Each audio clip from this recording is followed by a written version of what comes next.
to have your cameras on so we can include you in our awareness of who's present and participating. So with that, I think we'll open our meeting.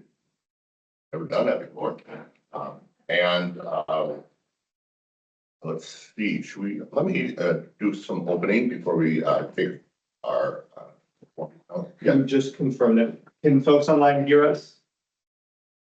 Yes, we can hear you. Great. Thank you. We don't usually have a meeting quite as long as the one we're having today. And so first I want to thank you for being here and being present for it. We have, as I'm sure you've all recognized, reviewing the materials, an extremely dense schedule for today. A lot of material that has to be covered and a number of issues that going to require some conversation on our part. So I'm going to ask that you help me to try and keep us on schedule. I would like to be able to close the meeting at 5, not 8 tonight. And we'll lose a quorum somewhere in that. And so we have an approximate set of time on the agenda. And if we can all sort of be aware of that, I think we try to accommodate where we think we're going to need additional conversation and where we think that we should be able to move rather quickly with some of the agenda items to create time for those set of our.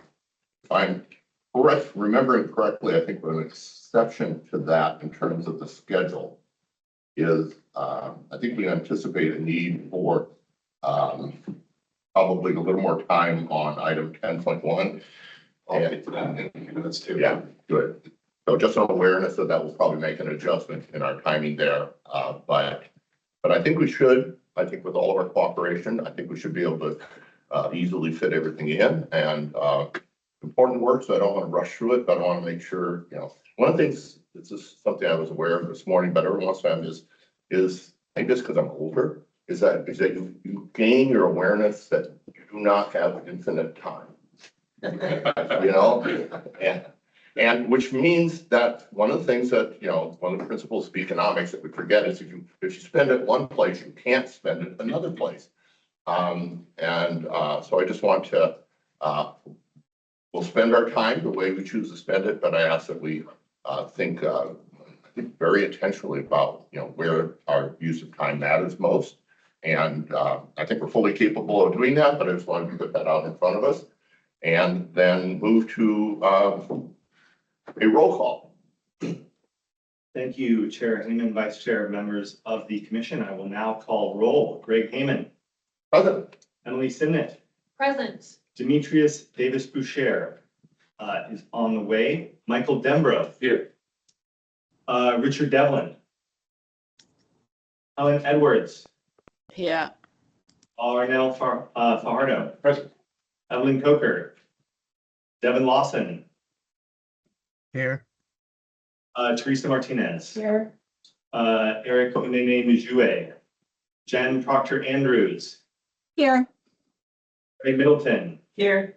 Jennifer Smith. Here. Gail Yamasaki. Here. That is roll, and we have a quorum, Chair. Thank you. Thank you so much, Guthrie. Also wanted to note, I don't, Demetrius is not present yet. Is that true? Demetrius is on his way. Demetrius, want to welcome you and all of us. He is our newest member of the commission. He's sitting right there. I'm grateful for your becoming a part of this. I also wanted just to, if you're not aware, we've added 2 members to the funding and achievement I never figured out why we call it a subcommittee instead of a committee, but subcommittee. First of all, Commissioner Lawson, and then most recently Commissioner Dembro. And I thank both of you for your willingness to serve in that additional function for the commission. If there are no other announcements, we'll move on to an approval of the minutes from our last meeting. Hopefully you've had a chance to review those, and I entertain a motion to approve. So moved. Thank you. Second. Thank you. Any discussion? All in favor? Aye. Aye. We have approved our first item already. Moving on to a budget update from our director. Yeah, so a general update, and then I'll mention budget in the context. First, a couple of things about the meeting this morning. I think when Demetrius arrives, or this commissioner, at some point during his arrival, it'd be great to take a moment and allow him to introduce himself, since I think he's new to most, if not all of us, certainly new to the commission. So we'll look for that window of opportunity. Also, as it relates to the agenda, I do want to point out a couple of things. One is that the Bachelor of Science in Education notifications that are on your agenda, these are notifications of the fact that those applications are moving through the process. In fact, it permits the colleges to apply, sort of submit their full application that the commission could hear with a staff recommendation, but not before April. So these are not items for your deliberation or discussion. They're posted on your agenda in order to reflect our commitment to public transparency and the rules that you adopted that require this step before a bachelor's degree at a community college can come to the commission for approval. So I wanted to highlight that. Also, and Chair Hinman, you started with some thoughts about timing. Looking at item 10.1, which is the proposed rule amendments related to community college instructor qualifications.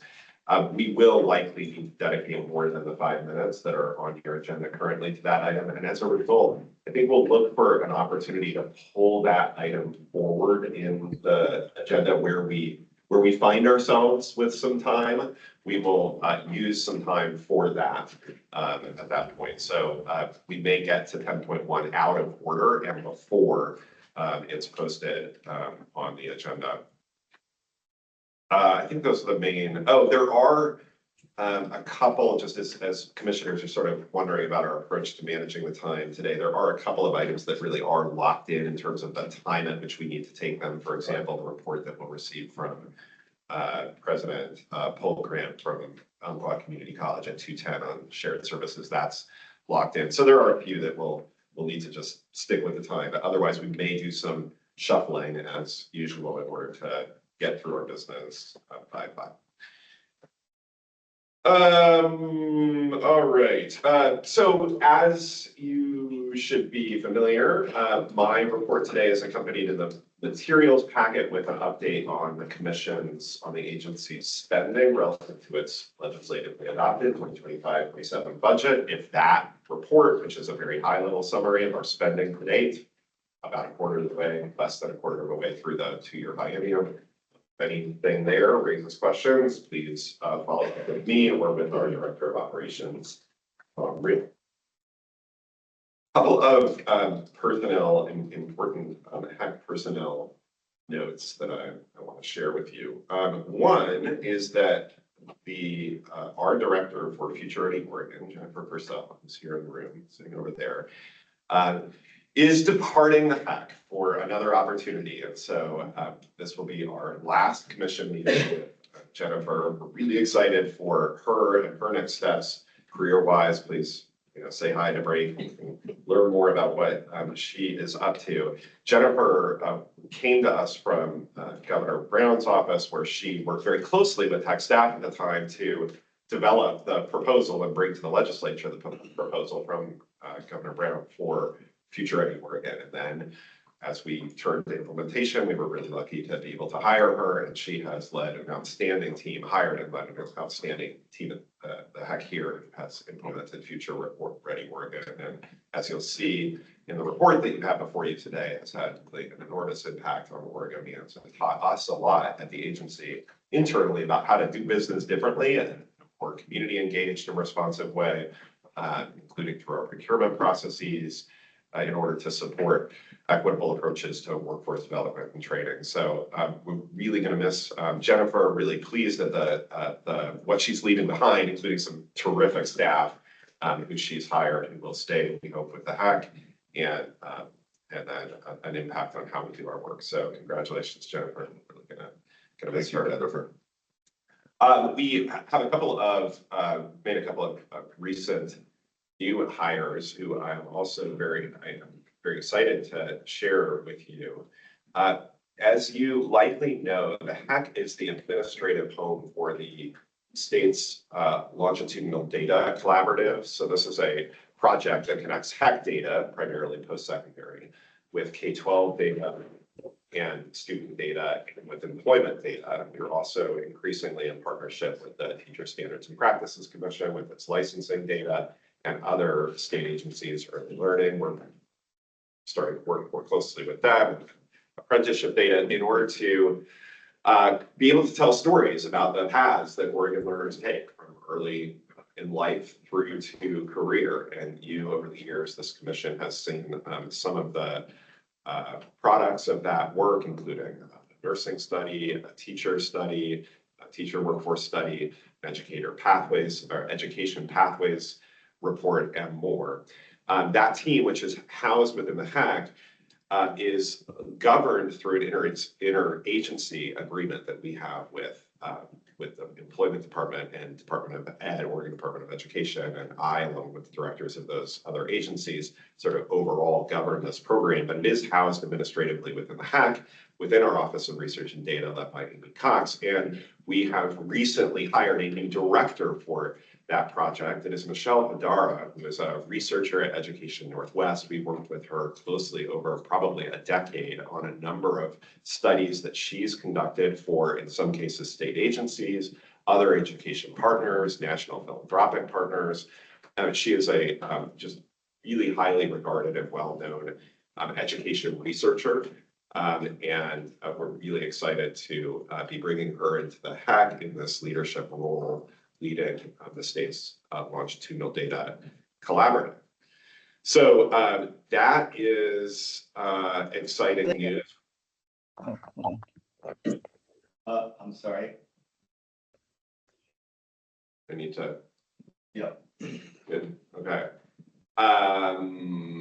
That we also just recently, also within the Office of Research and Data, have hired a deputy director to support Amy Cox in that work. And so I'm sure over time you will meet him as well. But just sort of want to emphasize the degree to which this agency, I'm very pleased to say, remains, at least from the exposure I have to our hiring processes and what I hear from our hiring managers and from our HR team, this is a desirable place to work. We get extraordinary applications, extraordinarily qualified applicants, and we have very difficult hiring decisions to make because of that. We have continued to attract really exceptional people, and our newest hires are definitely examples of that.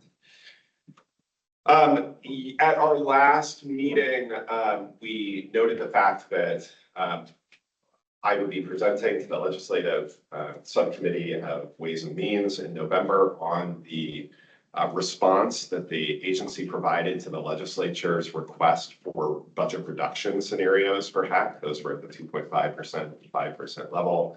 So I, along with agency heads from across the enterprise, went to Ways and Means in mid-November and described the options that we had submitted.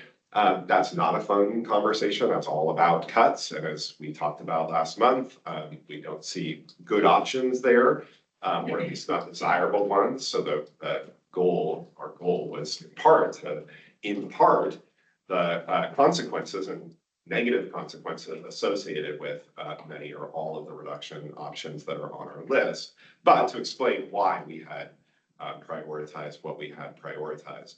It was a good conversation, and the subcommittee appreciated the approach that we took. Our understanding is that the Ways and Means staff, probably working with subcommittee chairs and with the Ways and Means co-chairs, is doing its own kind of prioritization process across the state agencies in order to be prepared for what may be necessary in February with respect to budget reductions. There was a more positive revenue forecast in November that for the time being seems to lessen the pressure on the legislature to make budget reductions mid-biennium. But there is another forecast in February, in early February, that will be the one that the legislature uses to decide what it may need to do. And so Who knows? I think that the kinds of scenarios we were describing, particularly at the 5% cut level, are less likely. I've become somewhat more optimistic over the last month. I was feeling pretty pessimistic maybe 6 weeks ago. Today, including as a result of the last revenue forecast, which showed sort of stronger than expected tax collections continuing into this biennium, even as we've seen some worrying signs in the economy. So I'm feeling more confident than last, and especially confident that legislators do understand, and our partners have had a lot to do with this as well. Legislators appreciate that this is already a really challenging budget environment for higher education, and that additional cuts that would affect learners, students, institutions, faculty, staff would be really, really problematic. So I think there's a broad understanding of that. Obviously no guarantees about what will or will not occur. A couple other notes. You may have seen news reporting last week about the the governor's release of a prosperity agenda, a prosperity roadmap.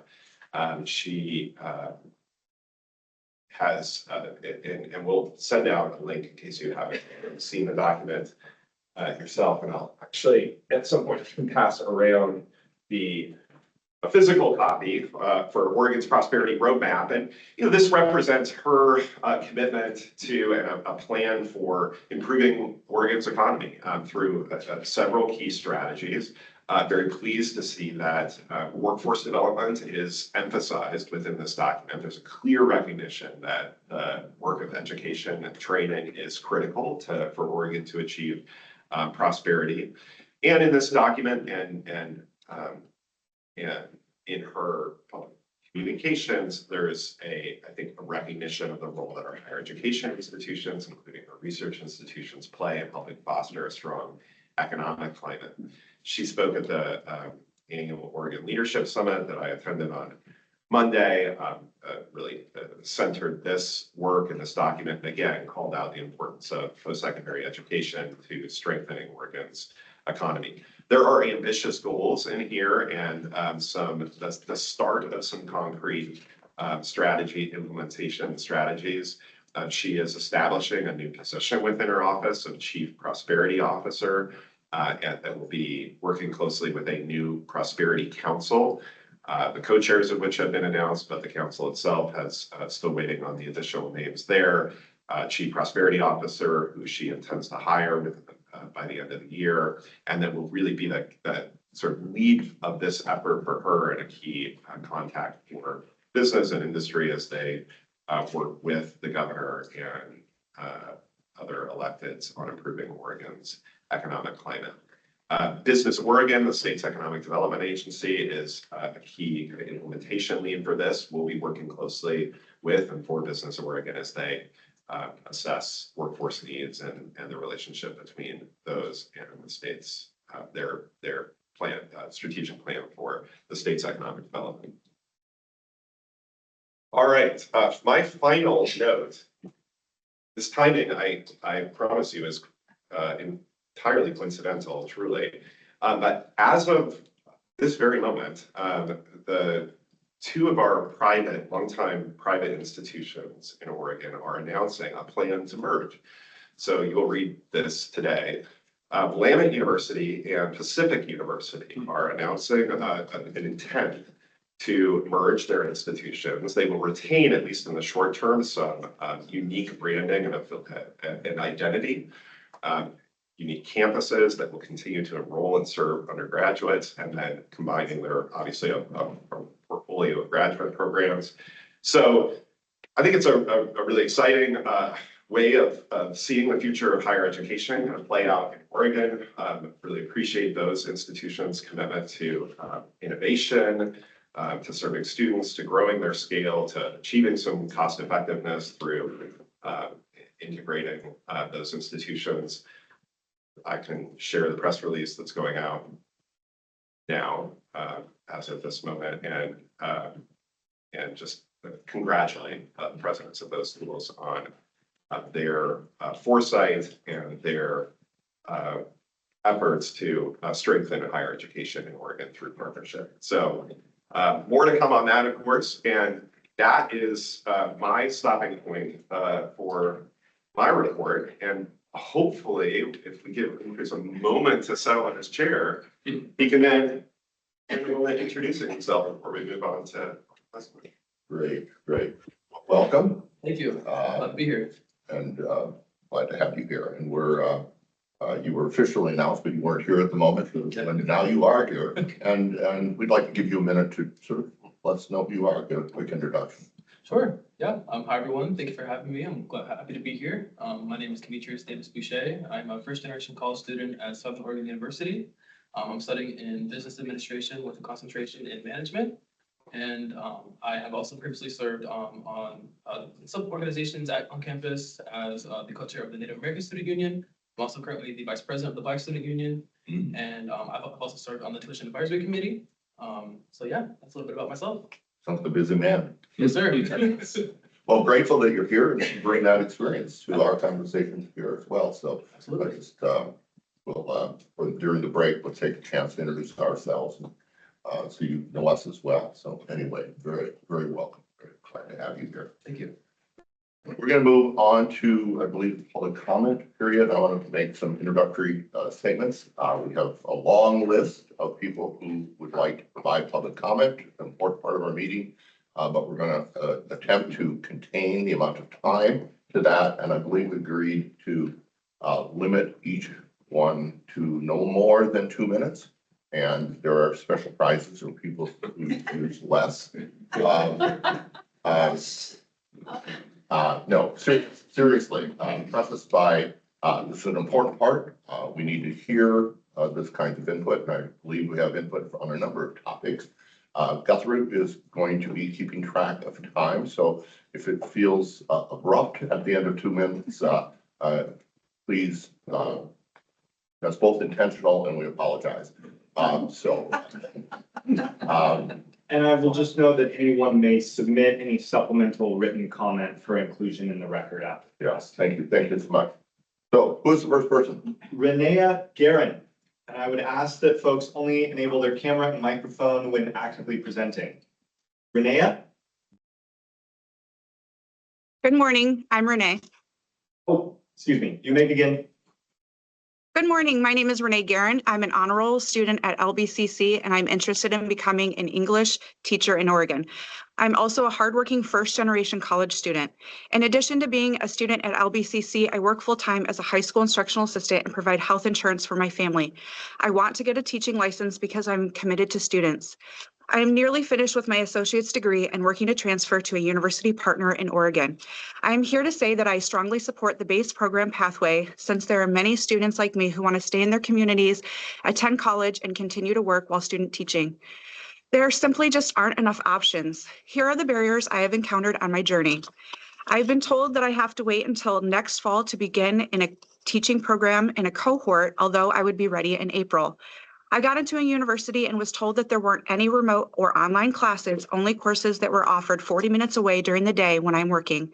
At one university, I was CC'd and passed around to 7 different staff members, faculty, and advisors in an effort to try to figure out who might be able to work with me. I have worked on finding an apprenticeship program which would help support me while I student teach. However, I found that these programs are limited and rely heavily on partnership with my current employer, which is not guaranteed. I was also told at one university, in addition to accepting my AAOT, I would have to take an additional 18 credits before I was recognized as a junior. There are no bachelors of education in secondary teaching of language arts offered asynchronously in Oregon. There are few synchronous options that and programs that require attendance of Zoom classes that conflict with my busy work schedule and family priorities. There's also limited options for student teaching while working full-time. If BASE was offered right now, I think it would open the door for students like me since it would provide an option for those who work in schools to further their careers while continuing to support students. Here are my priorities. I want to be proud of my degree and I want an Oregon pathway. I'm sorry, thank you. Thank you so Thank much. Next up, Julie Farron. Julie Farron? Good morning. Can everyone hear me? Yes, please proceed. Well, good morning, Chair and members of the committee. I'm Julie Farron, Executive Director of the National Association of Community College Teacher Education Programs. We proudly represent more than 100 community colleges across the country that are deeply committed to advancing access, equity, and innovation in teacher preparation. As of June 2025, more than 400,000 teaching positions nationwide are unfilled or staffed by uncertified educators, about 1 in 8 teaching positions overall. According to the U.S. Department of Education, over 55% of public school students are students of color, yet only 20% of teachers reflect that diversity. Meeting the dual challenges of teacher shortages and limited diversity demands innovative community-based solutions. Oregon's BASE consortium provides a local, affordable, and sustainable pathway into the teaching profession. Community colleges expand access for bilingual first-generation and rural students whose lived experience and cultural insight enrich classrooms and strengthen engagement. Such programs complement rather than replace university pathways. So on behalf of NACTAP, I want to commend Oregon's community colleges for leading this collaborative, equity-driven effort. The BASE consortium demonstrates what's possible when data, partnership, and purpose come together. Investing in this work means investing in Oregon's future, in its workforce, and its classrooms, and most importantly, its children. Thank you very much for your time today. Thank you. Thank you, and I will just remind testifiers, please remain muted unless actively testifying. Moving on, Jason Motamedi. Jason? Yes, good morning, everyone. I'm Jason Greenberg Motamedi. I'm a researcher. I work for Education Northwest in Portland, and we've partnered with a series of institutions in higher ed and nationally to support and understand the impact of and evaluate teacher preparation programs, notably Grow Your Own, as well as federal grants. So I'd like to make 2 points in reference to research around the proposed Bachelor's of Applied Science and Education, the BASE degree, with community colleges serving as teacher preparation programs. First, there is substantial research showing that teachers have very strong preferences to go to college, work, and live close, typically within 50 miles of their hometown. That is where they grew up, graduated from high school. Novice hometown teachers have higher retention rates compared to their peers and are much more likely to represent the demographics of their students. What this means for Oregon is that having a wide geographic distribution of teacher preparation programs may result in an increase in hometown teachers, which is again associated with higher retention and teachers with similar backgrounds as their students, including the cultural and linguistic skills that they need to succeed. Community colleges offering teacher preparation programs would increase this wider geographic distribution. I'll also note that community colleges serving as educator preparation programs is not a new concept. Before bachelor's degrees were required to teach, community colleges were historically institutions of teacher preparation. So thank you for having me. I'm happy to provide citations if anyone's interested. Thanks. Thank you so much. Next up, Jennifer Meckley.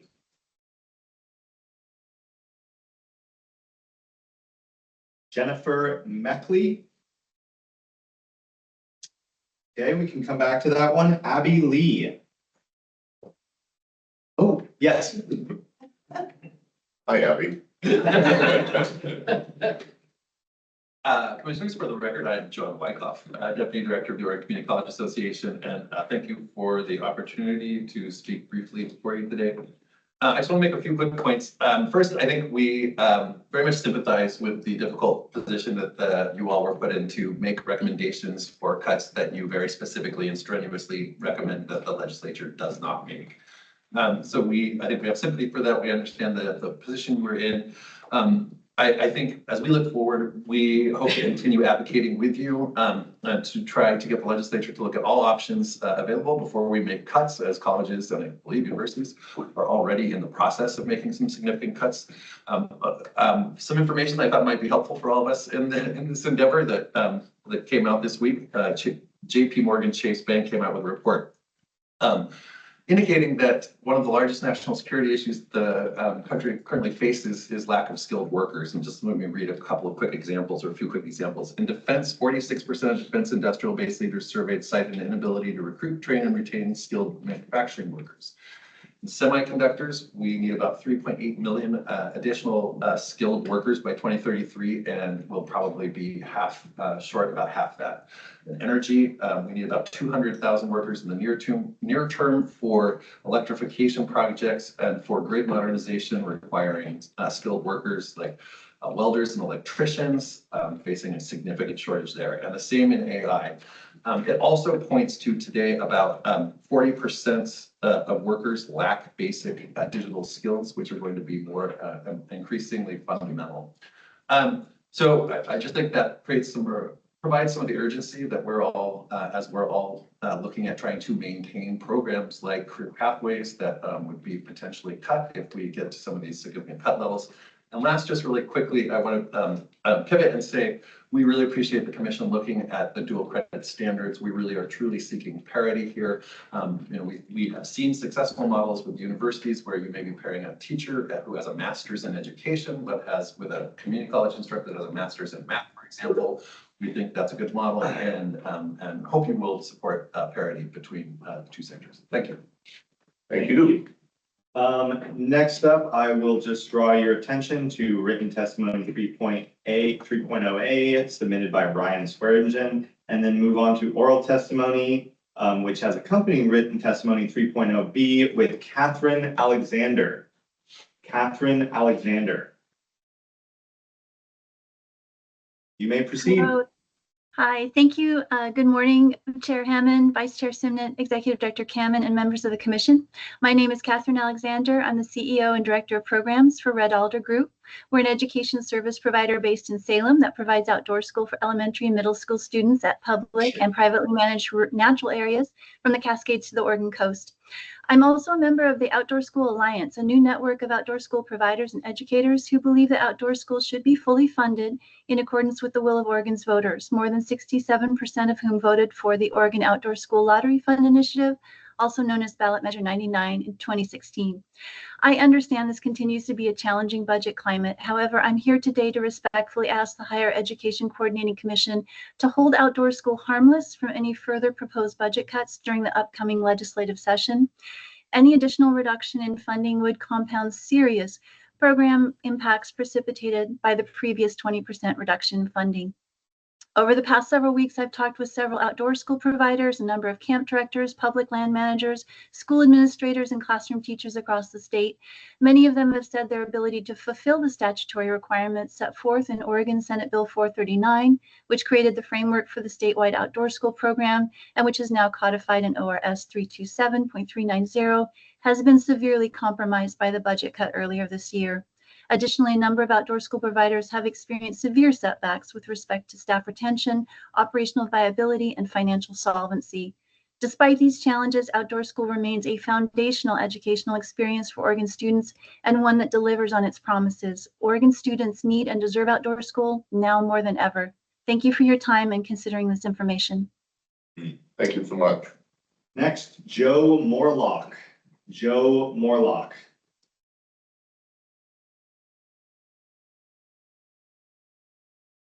All right, hello, and thank you for allowing me a few minutes. For the record, I am Joe Morlock, representing the Willamette Education Service District in Salem, Oregon. Like many public school and service agents across Oregon, we're facing severe teacher shortages. We must often rely heavily on emergency licensed staff and long-term substitutes, particularly in bilingual classrooms, special education, and in super rural areas of our state. These shortages are not abstract. They directly affect the stability and the quality of education of our children that they receive every day. We see remarkable talent among our own current staff. We employ instructional assistants, bilingual educators, paraprofessionals who are already serving students with passion and with skill. But for many, traditional university pathways are just out of reach. Family responsibilities, financial barriers, relocation make it impossible. The base degree changes that. We must find ways to remove barriers to entry into the profession and make it even more possible for skilled and prepared staff to enter our classroom as teachers. Local preparation matters. In 22-23, for the first time, more new Oregon teachers were trained out of state than within Oregon. Additionally, those teachers leave our schools at much higher rates. Data shows that Oregon prepared teachers are retained somewhere in the neighborhood of 15% more often than those trained somewhere else. By spending our efforts training folks who are local to the state instead of from another place, The difference would translate into fewer vacancies, less turnover, and more consistency for our students. The VAS in education is not a replacement for traditional university programs. It is a complement, filling a critical gap by reaching potential students who would otherwise never complete a teacher preparation program. With AAQEP accreditation and TSPC alignment, it'll still meet the same standards of quality and rigor. For education service districts as well as local school districts like ours and the ones we serve, the impact is simple. More Oregon-prepared licensed teachers in classrooms, greater stability for students, and stronger connections between schools and communities. Thank you again for your time. Thank you so much. Jennifer Davis. Hello, I want to thank the Commission for your time today. I'm Jennifer Davis. I'm English faculty from Clackamas Community College, and I'm here to implore you not to eliminate state funding for developmental and prerequisite courses. As we move towards implementing co-requisites for math and writing courses, we must also maintain developmental courses to provide multiple pathways that accommodate a variety of student needs. To illustrate this, I want to tell you about a student who's currently enrolled in my Writing 90 course. This is the lower of 2 levels of developmental writing we have here at CCC. I've changed the student's name just to protect her privacy, but I'm going to call her Helen. Helen struggles with real skills deficits, and we've worked to address that this term. I've taught her what constitutes a paragraph, how to identify the main point of an essay she's read. But more than those skills, Helen needs to shift her mindset in order to see herself as a college student. Every day for 6 weeks, Helen has come into my class and said, I don't know if I'm going to come back to school next term. I don't know if I belong in college. Maybe I'll just drop out.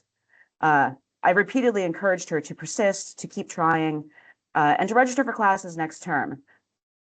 But it's a slow process. Students can't learn these skills or change their mindset overnight. However, with patience and all of Helen's hard work, she's now passing Writing 90 this week.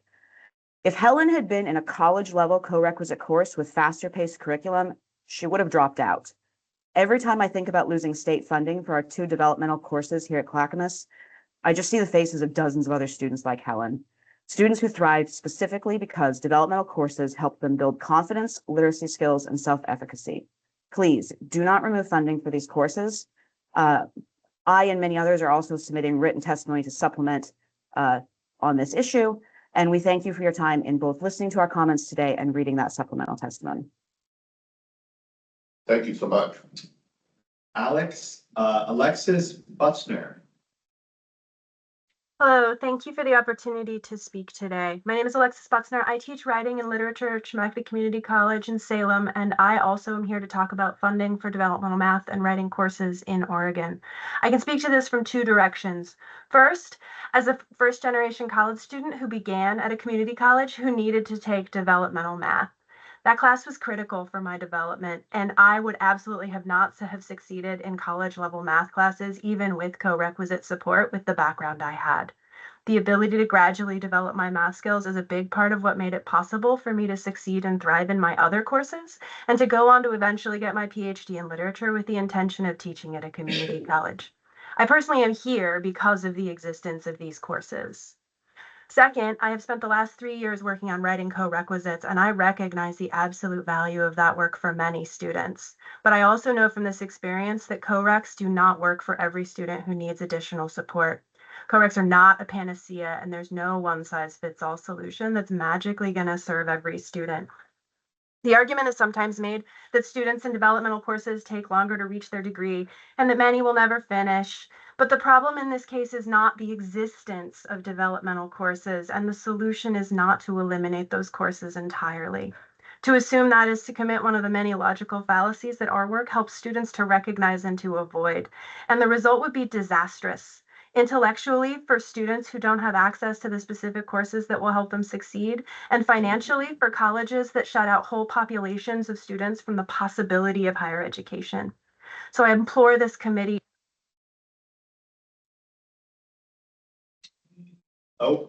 Please pause. We lost your audio. Okay, let's try.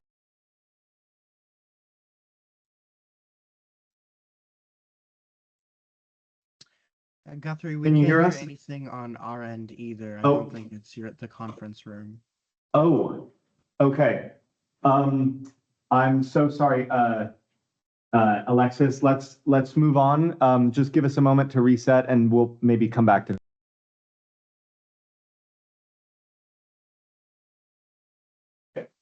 Could one of the commissioners confirm that you can hear us? I can hear you. Okay. Sorry for that issue, Alexis. We'll move on for now. Keith Russell. Good morning. Am I audible? Yes. Thank you. Dear Chair Heyman, Vice Chair Simnett, Executive Director Cannon, and members of the Commission. Good morning. I'm Keith Russell. I use he, him pronouns. I have the privilege to serve as the Dean of Arts, Humanities, and Communication at Schenectady Community College. At the start of my career, I was a writing instructor. I've taught developmental writing classes, and I worked with writing faculty throughout my career as an administrator. Thank you for the opportunity to provide comment on a crucial issue, the future of developmental education in Oregon. My understanding is that plans are afoot to cease reimbursement for developmental coursework. This will lead to community colleges being unable to offer vital classes to underprepared students because of the financial constraints of these institutions. Students in developmental classes are often among the most vulnerable students that we serve, and we risk further marginalizing this group of students if developmental classes are no longer available, especially if adult basic skills classes don't see a significant increase in funding to offset the loss of the developmental offerings. This proposed change to eliminate developmental coursework would cause harm to students. I want to be clear, I don't view co-requisite courses as a negative. Indeed, as Ali Bussner mentioned in previous testimony, Chemek's writing faculty have created and taught co-requisite classes since the fall term of 2023. We've seen improvement in success metrics for students in writing classes because of the outstanding efforts of our writing faculty in these co-requisite courses. I would encourage the state to continue to invest in co-requisite models, but not at the expense of developmental education in writing and in math. Oregon's community colleges are too diverse in size and culture for a single approach, co-requisites, to provide the most effective support to the wide range of needs of our students. Leaders at each community college should have the opportunity to decide how to best serve their communities without administrative agencies shifting policies that would remove reimbursement for developmental courses. Thank you for your time and attention to this vital topic. Thank you so much. Jeremy Trabue.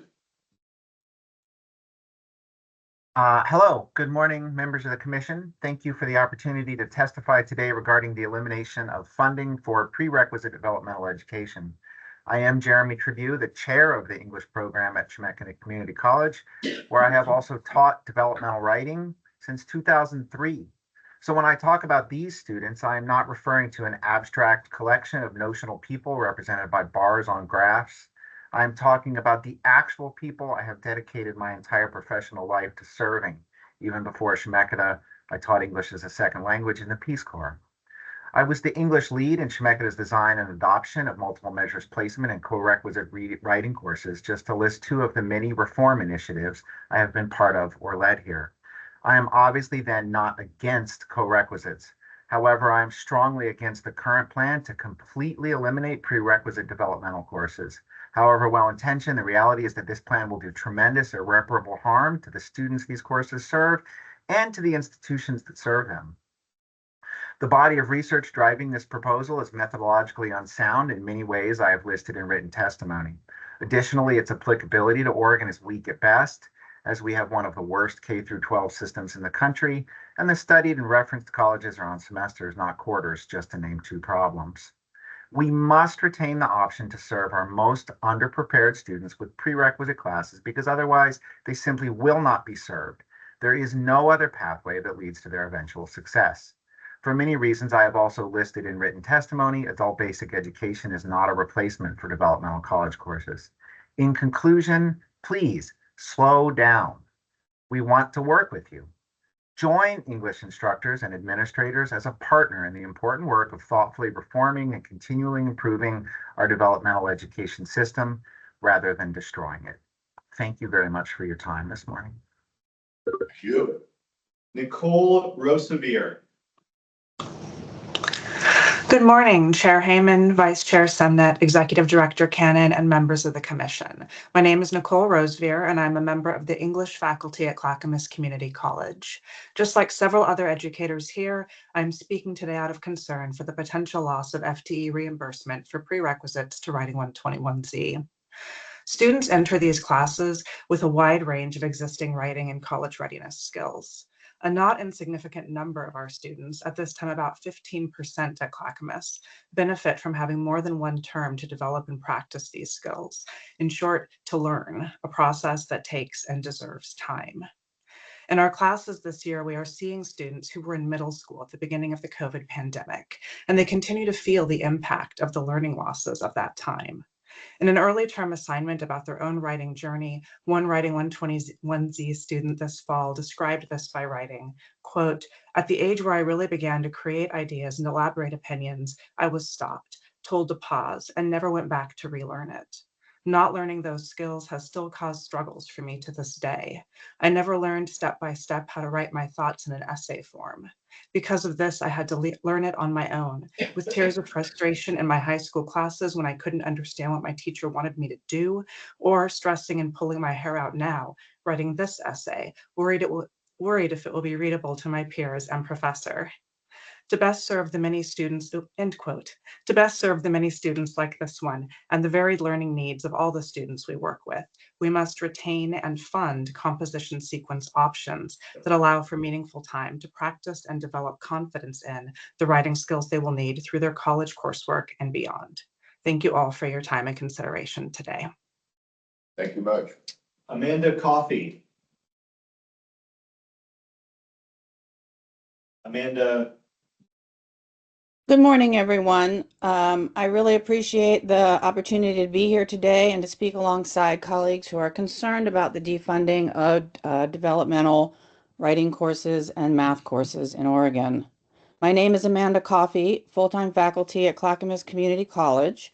I started teaching first-year composition at Arizona State University in 1993 as a graduate student, and I've taught multiple levels and genres of writing here in Oregon since 1996. I come before you as a subject matter expert with over 30 years of experience in my discipline. What I know to be true after all these years is despite our best efforts, placement systems and learning models are imperfect.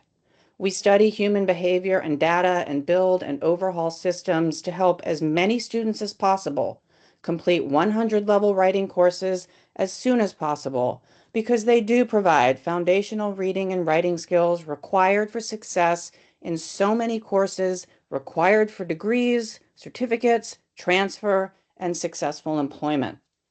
I'm worried that a co-requisite model without options for students who need more time and support prior to enrolling in Writing 121Z will be the most imperfect system yet. Though co-recs will help students complete Writing 121Z without spending a term in a skill-building pre-college writing course, this wider pathway won't serve every student. Pandemic-era deficits in tandem with the effects of AI and social media have contributed to the literacy crisis we see in headlines every week, both in Oregon and nationally, and have impacted nearly every student's basic reading and writing skills, their confidence, and their curiosity. The students most impacted by these things and others, like housing and food insecurities, transportation and technology challenges, neurodiverse learning needs. We're at time. Got it. Thank you. Thank you for your comment. Teresa Hickey. Teresa Hickey. Yes. You may proceed with oral testimony. Good morning, all. My name is Teresa Hickey, and I'm the Dean of the College of Education at Western Oregon University. Regarding the BAS proposal, can we encourage a way forward that does not support direct competition and some groups winning at the expense of others, and instead find a way to collaborate in an additive manner? I suggest the BAS proposal heightens competition for fixed resources and creates a result where only the best funded will be able to survive. Western Oregon continues to work to be responsive and collaborative, and we see the direct effects of this proposal as increasing competition, being duplicative with state funds, and removing our program's access to scarce school resources. How can we reconsider all of this so that we are being additive to our communities with our resources and collaborate more? At Western Oregon University, we're working to be collaborative, innovative, and responsive in what we're doing. We're reimagining curriculum, we're creating focused advisory boards consisting of administrators, teachers, students, past and present, and community members, and we're actively collaborating with our state EPP partners, including a dynamic group of education deans and reps from TSPC and HECC. And we meet like this and at other times to examine the challenges such as mentor-teacher compensation that we all face.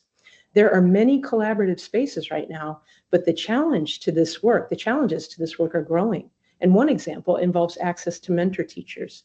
Out-of-state competitors are removing our access to available mentor teachers, leaving us to struggle to find placements in schools where our local students can co-teach and learn. Adding community college programs to this mix in the same areas reduces this access even more and could result in local EPPs having to shrink cohort sizes due to lack of placements. Instead of this base proposal, can we encourage a way forward that does not support direct competition and some groups winning and instead collaborate in an additive manner? Thank you. Thank you. That concludes our oral testimony signups. I will just again draw the commission's attention to written testimony 3.0A through G.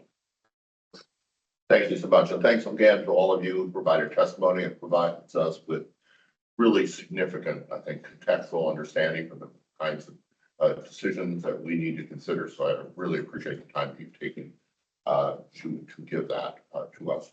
Let's move forward. I believe we have a list of, let's see, these are the notification of notice of application. I guess I'd like to ask that if you are open to this, to simply condense this into a single. These don't require any action. Oh, they don't require any Commissioner, these are just notifications. No action.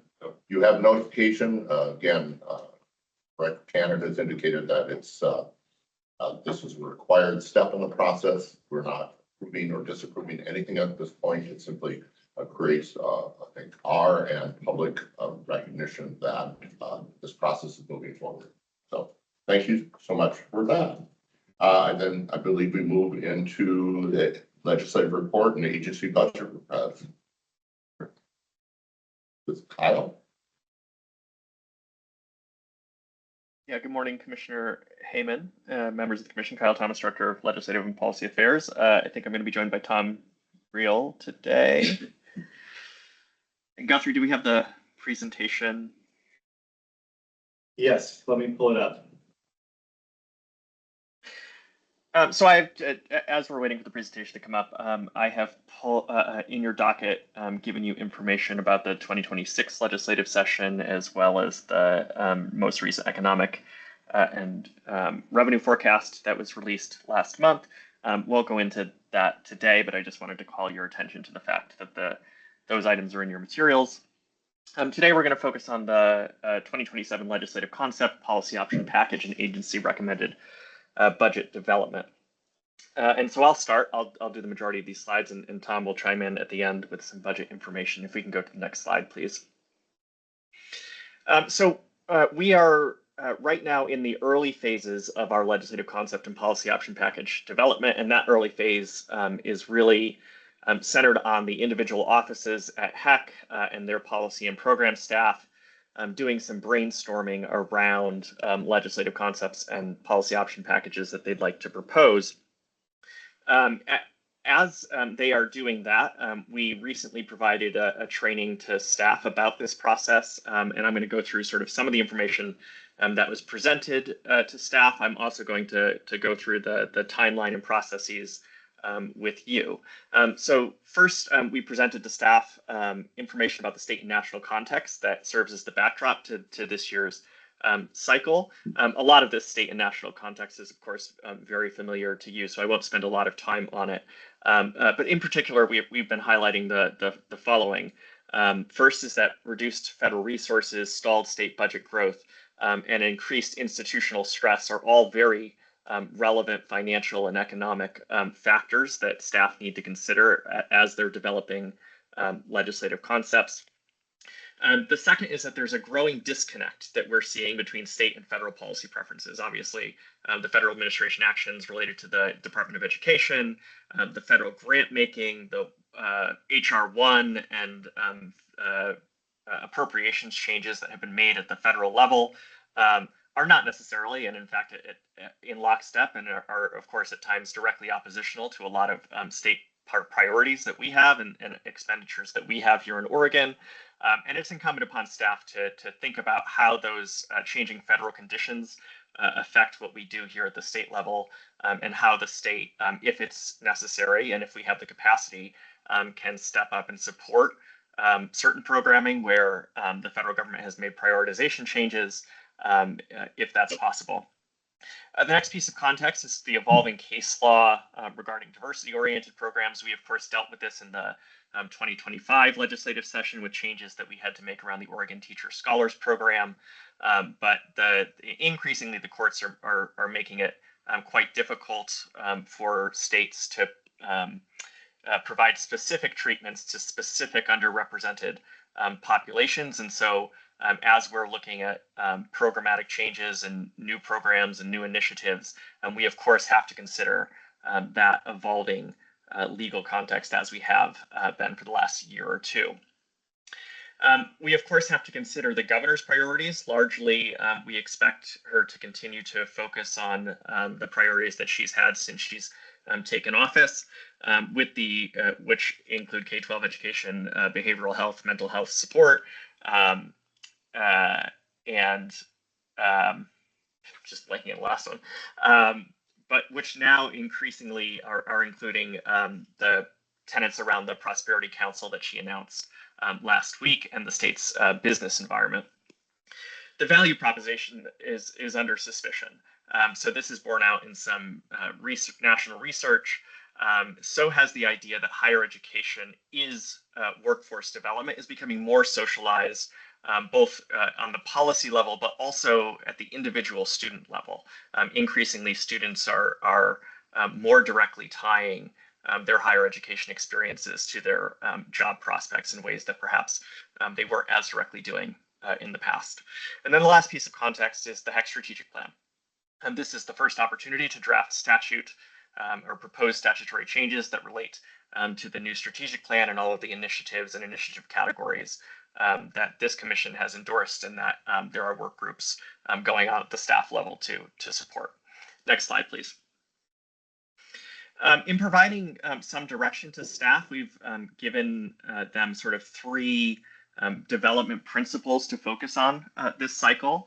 The first is to pursue big, important ideas, and that may sort of run contrary to the budget context in which we sit, because it's inevitably the case that a lot of big ideas come with big price tags.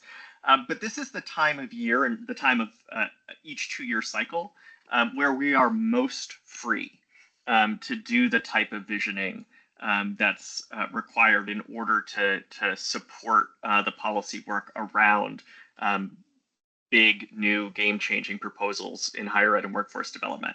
And while it may not be the case that those ideas will be able to be introduced in the upcoming legislative session for reasons of governor's priority or economic factors, it's nonetheless important that we keep thinking about it.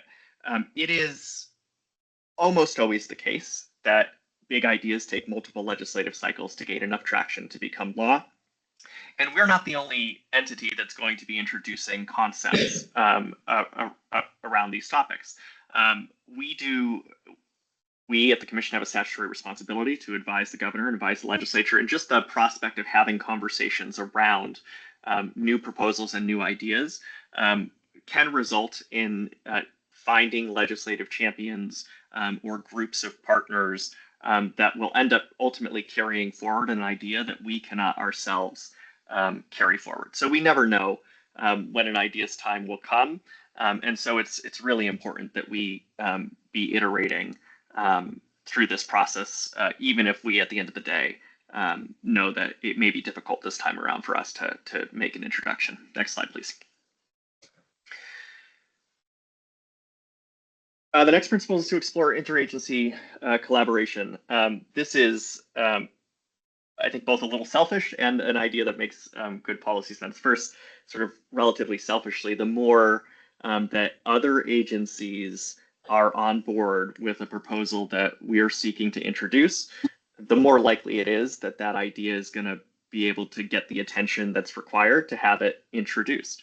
And so staff are being really encouraged to go talk to folks in the economic development spaces, in the workforce, other agency workforce spaces, in, of course, ODE, who we regularly partner with.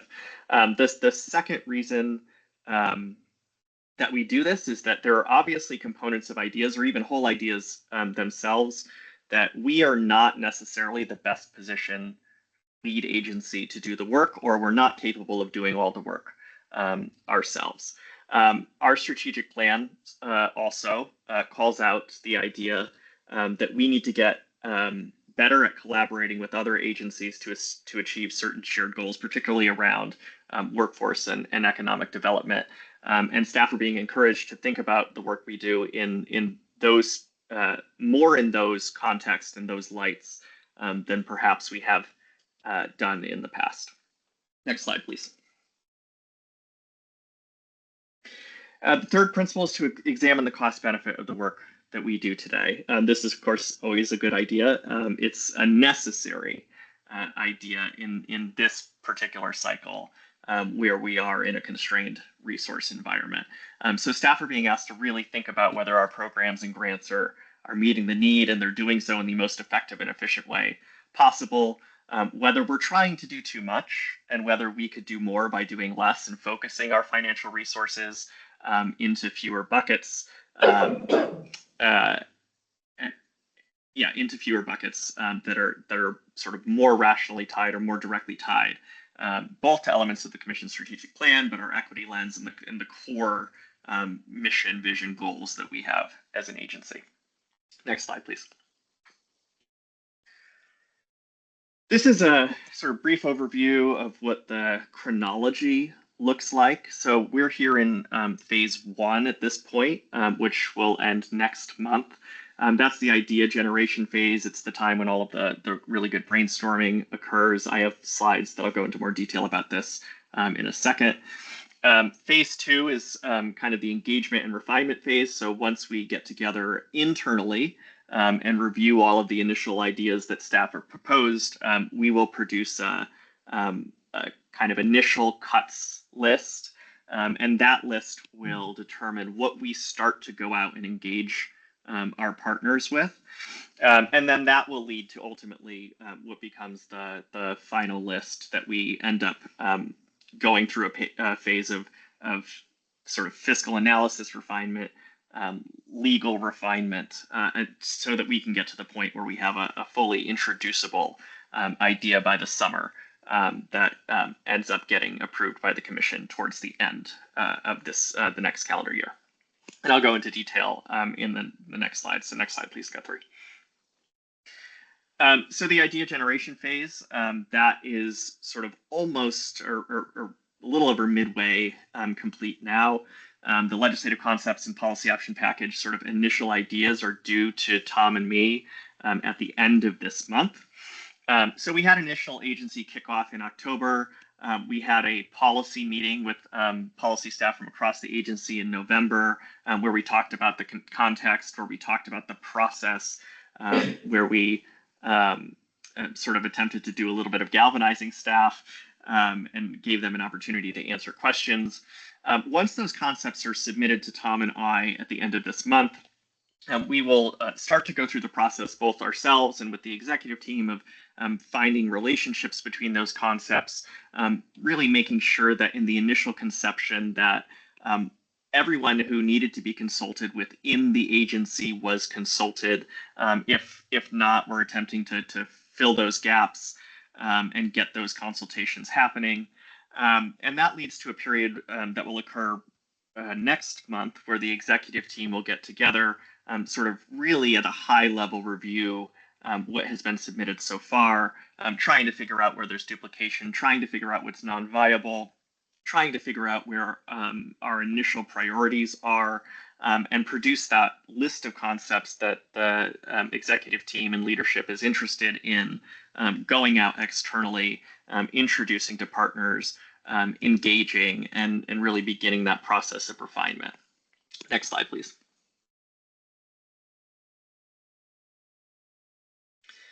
When we're doing that engagement, we're doing equity reviews, we're doing costing of concepts, we're figuring out what our research and data needs are.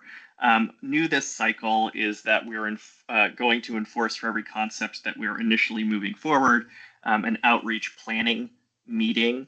I think that it's been my observation that the area where we struggle with, I think, the most is making sure that each and every concept that we have is getting socialized with every interest that really legitimately should have their eyes on a concept and have the opportunity to provide input and feedback before we move towards finalization. So we're trying to get ahead of that this time by forcing each individual concept to go through an outreach planning meeting where we'll develop an individualized outreach plan for each concept. Obviously, there will be common threads that run between them. Some might be bunched together, but we're really trying our best this time around to make sure we have the widest and deepest possible outreach that we can. That process is a long process. It will last from January probably to the beginning of the summer. It's during this 6 months window where we will start to introduce concepts to you commissioners. So each subsequent meeting that you have, we will start to put kind of the initial ideas in front of you, provide you the opportunity to have some socialization, some input into how these ideas developed. Depending on the complexity, we could have a meeting where we breeze through 5 of them, and we could have a meeting where we spend a lot of time on one of them. It really all depends on the type of concepts that are coming forward that we're attempting to build out throughout the cycle. And it's a little too early right now to really speak to what that's specifically going to look like until we get all those concepts out on the table. About midway through this 6-month engagement and refinement process, we will really start to winnow down to a short list of potential final ideas. And that will happen about March or April. Next slide, please. Once we get down to that short list, it's really the time where we get really technical. It's the time where we're starting to create the materials that are necessary to submit concepts to the governor's office. It's the time that we're putting the material together to submit concepts to legislative council. It's really a time where the central ideas of the concepts are completely locked in at this point, and we're really trying to figure out what the details are, what the implementation concerns are, and trying to construct sort of those really technical components that are necessary ultimately to fit into a proposed statute that makes its way to the Legislative Council. The Commission will continue to vet concepts throughout this process as well. Ultimately, the Commission does not vote to endorse concepts until the very end of the even year. So in November, typically, of the even year is when the Commission will formally vote to approve concepts.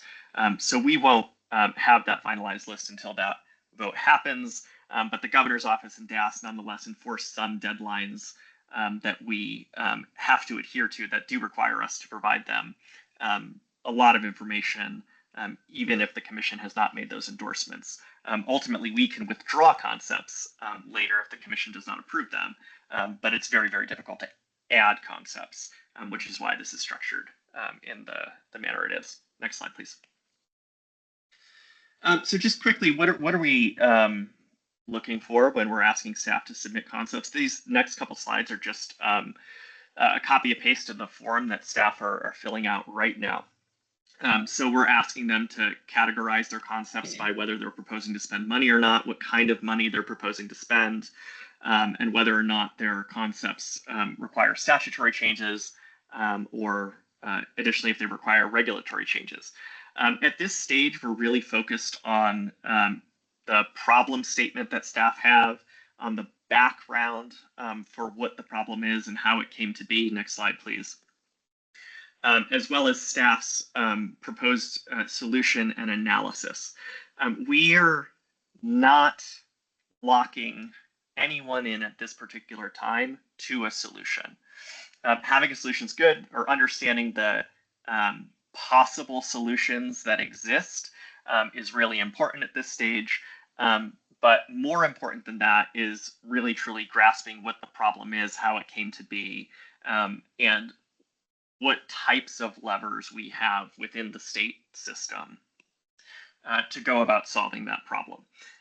We will, even if staff, for example, have proposed a defined solution, that solution is not locked in at this stage. That solution is subject to consultation with partners, further iteration. It's subject to fiscal analysis. It's subject to equity analysis, all of which can lead to changing the concept or changing the solution right up until the time that we hit the Legislative Council deadline for drafting. And of course, as the legislative session convenes, even further out into the legislative session. But we really do want staff to provide a firm understanding of the scope of what the challenge is that they're trying to tackle, and the realm of possible ways that they can go about tackling that problem. Next slide, please. And I'm going to turn it over to Tom, and he's going to talk a little bit. Oh, sorry, this is one more slide for me. So these are the last three questions that are on the form: fiscal impact, legislative history, community and partner engagement. So at this stage, we're asking staff for sort of a generalized understanding of how much or what scale of resources a problem may require, or a solution may require to implement. This, of course, feeds into Tom's process for policy option packages and budget development. We're also asking staff for legislative history, and sort of, I think, rather importantly on this particular slide, asking staff for information about who is it out there in the world that is working on these issues, that is affected by these issues, and that we should go out and attempt to engage as we further refine our concept and proceed down the path towards potential introduction. Next slide, please. And I'll let Tom talk about the budget process and more technical elements. Thank you, Kyle. Chair Heyman, Vice Chair, Commissioners, thank you for this opportunity. For the record, Tom Real, Director of Operations for the HECC. Before we take a look at an overview of the entire budget process so we can see where the ARB falls in it, I want to describe the work that's done throughout the agency on by ARB and the budget process. You've heard about Kyle's team working with everybody for legislative concepts. The budget team works with the different program offices to cost out the policy option packages. They also work with the Department of Admin Services to agree on what current service level is for our agency. And current service level is simply our status quo budget, our current budget amount, plus inflation. And in some cases, some areas get above average or above normal inflation. It also includes technical adjustments. If a program is going to phase out, for example, Future Ready will phase out December 2026. It's dropped off. It does not go into CSL.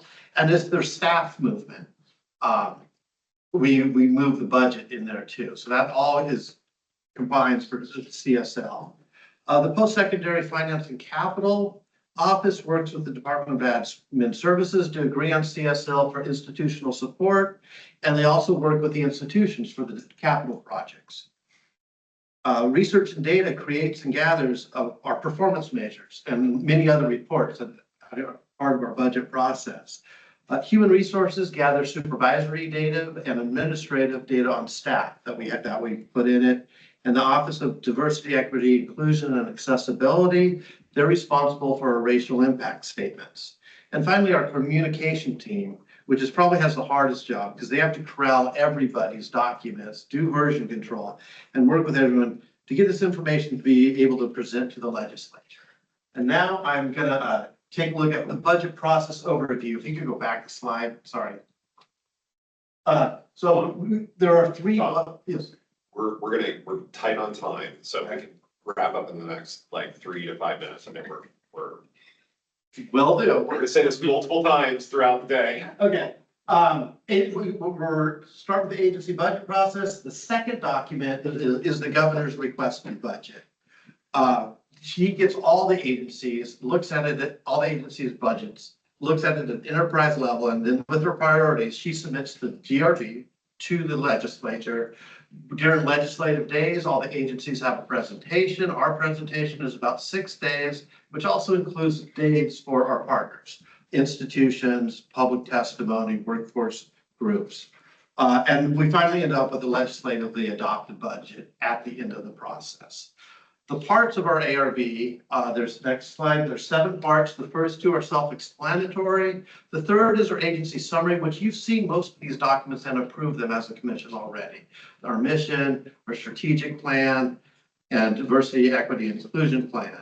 The next one is our revenues other than general funds, where we collect fees, licenses, get our federal funds, and our lottery funds. The meat of our budget document is really our program units and capital budgeting. That's where the changes happen, where we put our policy option packages in and explain any program changes. And the last is a series of special reports, our performance measures, our audits, respondents. And then the last slide, what I skipped over, is our budget summary graphics. I'm going to give you one example, and you can see our budget in a nutshell. All the green area, which is basically a big Pac-Man, is our money that is called special pay. It's money that goes out to institutions or workforce programs or partners. The gray area is our debt service, which pays for old capital projects. And the little slice on the very end is our actually agency administration budget, what funds the agency. Thank you for your time. Wow. Tom and Kyle, thank you so much. Yeah, I'll get that real quick. I really, it's probably the 3rd, 4th time I've seen some version of the ARB prep model and timeline. Really appreciate it. I think it's really good for us to have this sort of background information of all the work that you, the team, do in order to get it to a place of proving a budget request moving forward. One of the things that I would ask for my sake, and maybe for the rest of the commissioners, if you could at some point create, I don't know what it would look like, some kind of summary document which focuses on where you would like commission to touch points on this process. I think we lose track of it if we can't have a sense of, oh, this is where we want the commission's involvement in various steps along the way. I think it would just be helpful to us. So I appreciate what you've done. I just want to help have a better understanding of the commission's role in it. That would be okay. Thank you so much. I see a question from Commissioner Devlin. Yeah, thank you, Mr. Chairman. I know we're short on time, but I felt it important that we keep the full commission abreast of our discussion yesterday at the F&A committee about our ongoing issues about how the CSL is determined by the Chief Financial Officer, DAS, and in conjunction with LFO. And as maybe many of the commissioners who were there during this process last time, and hopefully some of the new commissioners will become aware of this, we had significant disagreements about how the CSL was being developed in the last budget. We received a request during that process to forward an agency request budget at CSL. The commission, after much discussion, agreed to do that, but we also thought that we had received a promise from DAS that there would be an examination in the interim of the CSL process. Apparently now DAS has moved back from that position, and we hope they change that, because I think many of us are not prepared to move forward an agency request budget if we're not comfortable with how the CSL is being determined. when we know that there are flaws within actually that process itself. I just wanted to put that on the record and let the full commission know that there was an extensive discussion of that. And I believe probably Vice Chair Stinnett will probably do the same when it gets to her portion of the committee. And the last question I had was, in the agenda we have today, there are several areas that I would not necessarily call new, but I would call significantly expanded, where people are recommending new legislation for the 27 legislative session. And the question is to our representative there. I don't shy away from the term lobbyist, but is how are those being incorporated into this process of concepts? I mean, because they're coming from individual sections and they may not be on the mind of every section in HECC in terms of employees looking at potential concepts. Yeah, so first at the very initial stages of this process, it is an office-driven process. So and that's where the brainstorming sort of starts.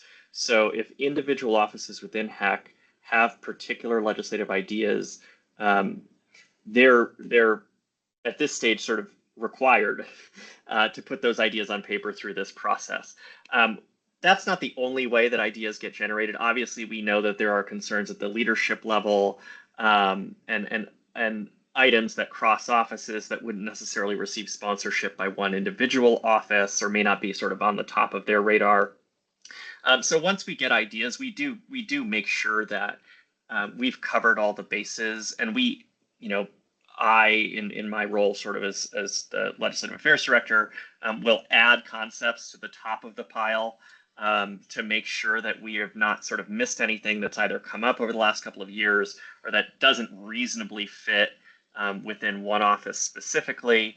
Additionally, through the process of partner engagement, there's also a conversation that occurs about whether the agency wants to take on concepts or ideas that other partners have. And so ultimately what gets submitted by this December deadline is not the end all of what ultimately we consider.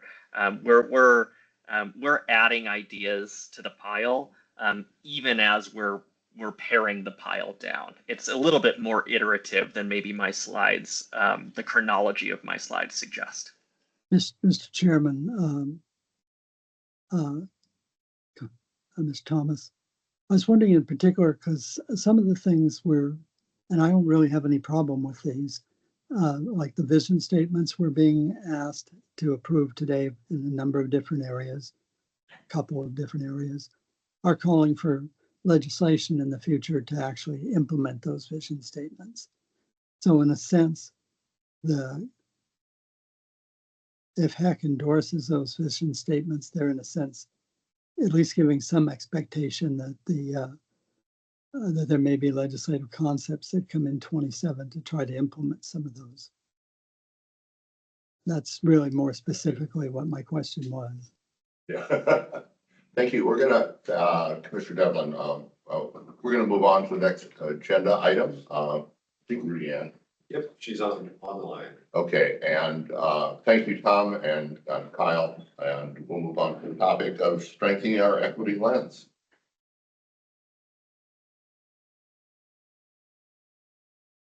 Well, buenos dias, everybody. Good morning. For the record, my name is Rudy-Ann Lindstrom, and I am the Director of Diversity, Equity, Inclusion, and Accessibility at the HECC, and also the agency's tribal liaison. I am excited and a little nervous to be with y'all today, just because anytime we're talking about equity, even more so lately, there's a lot of feelings around that. So I'm hoping to help minimize some of it and engage in thoughtful discussion on this important topic of strengthening the current work that we are already and have been doing. But first, before I just jump in, I do want to just give a round of thank yous, just a couple of, particularly, the whole HECC is my team, but I have a smaller but mighty team with Osvaldo Avila and Rebecca Arce, who without them, we wouldn't have gotten as far as we've gotten in the last 4 years, even though I've been here now 6 years as of 2 weeks ago. We've accomplished a lot, and even in the surrounding chaos where a lot of my colleagues are no longer allowed to do this work intentionally and explicitly, we are really fortunate that we're still leaning in and staying the course. The thinking around what I'm going to present to you all today to think through and hopefully get blessing to move forward stems from conversations that Ben and I have had, that I've had with team, that I've had with our DEI council, our internal council, to really think through the work and continuously improving and growing in the work, especially now that we know that there's new research around equity efforts and how we can really hone in on what we're already doing, not shy away from it, but then also build on intentionality and continue to slow our work down just enough to get it right. So let's move to the first slide, Guthrie. So I've been fortunate in the last 6 years quarterly. Ben has given me permission to have space and allowed me to do my job, just like everybody else has allowed me to do my job. And every quarter I have the opportunity to work with Susie Hosey, our Director of Human Resources, and the team to develop continuous learning opportunities for our leadership. We know we can't just do a one and done. We have to have continuous opportunities to build fluency in this work in order to stay authentic and true to operationalizing it. So I included our working agreements because in our last session when I presented this thinking around our equity lens, I wanted us to get back to basics on the 4 working agreements when we engage in courageous conversations and about race and all things equity. And so these 4 agreements, I draw on them all the time when we are engaging in conversations around this to allow for authenticity to move forward and recognize and have good conversations. It's important to note that I am a student of the old school research on equity, and it may be old school meaning the last maybe 15, 20 years. But I learned through Glenn Singleton's work, Geneva Gay's work, of course, Kimberly Crenshaw, and all these amazing people that have set the groundwork for us to continue to engage and mitigate for our barriers and different access points. So these are the agreements we typically work through where we stay engaged. We allow ourselves to experience discomfort, especially in the difficult conversations, and we learn to speak our truth responsibly and acknowledge impact when we're doing that. And then, of course, because this work is continuous and we never truly arrive, we expect and accept non-closure always. Next slide, please, Guthrie. So as I'm talking through just the why and what we're thinking, I want you all to think about what would a stronger equity lens framework look like for you? There's a little bit of history when it comes to the lens that we've adopted. Many don't know that it was an actual document that was created back in 2011, and I'll speak to that in the next slide. But it is more than just the stance. It is also meant to be a tool to be incorporated in the processes that we engage in efforts to do analysis, in effort to think about impacts and other considerations that normally don't get caught in the middle of all of that because we're rushing through things. So I want you all to think about that as I think about the new framing or present the ideas of strengthening our lens. What could we add that's been missing in our original lens? What do we keep? How do we frame it better in order to truly reach everybody we're trying to reach in our work? Next slide, Guthrie. So why we were thinking about this. So as you all know, this year started a little bit chaotic with new national administration and a lot of executive orders and the immediate lens that went on all things DEI and DEIA and whatnot. So in thinking through that chaos, Ben definitely charged me to think through, okay, so if we're doing this equity work, how do we strengthen it? How do we take it to the next level? How do we do this and not fall away from the work that we have been doing? Like I said a little bit ago, I have a lot of colleagues, and there's institutions, and there's state agencies that are folks that are now that were in my current role and are no longer able to do the work, or they're backtracking, or they're hiding it, or they're doing a lot of different things. So we wanted to make sure that we protected what we've already been doing, and also, again, continuously building off of what we know. So I dug deep this past year and a half around the topics, and we've been talking about it too in the commission meetings around civility and democracy. Cultural humility is a new term that's come out in the research in the last year also. Bridging and belonging is coming from Dr. John A. Powell's work and his recent book about bridging that came out this past year. That realization, though, is that one of the things in reflecting on what's been happening, on why things have gotten more difficult around this work, is that it was the realization of, if communities as a whole perceive us to only focus on one aspect of identity for policymaking, which we already know isn't true because we try to consider all aspects, but sometimes the messaging gets lost in process. So then we need to start our lens with a more general approach that would not only just capture race impacts or racial impacts, but all other intersections of one identity that can experience marginalization or discrimination. So my proposal, in talking to Ben and kind of feeling this out with team and the DEI Council, was to update everything to capture the latest research and representation of our whole agency. All in efforts to reflect our intentions and our current equity work. By doing this too, we will catch up more so to how our offices are functioning right now with their equity lens, and they're operationalizing it in process.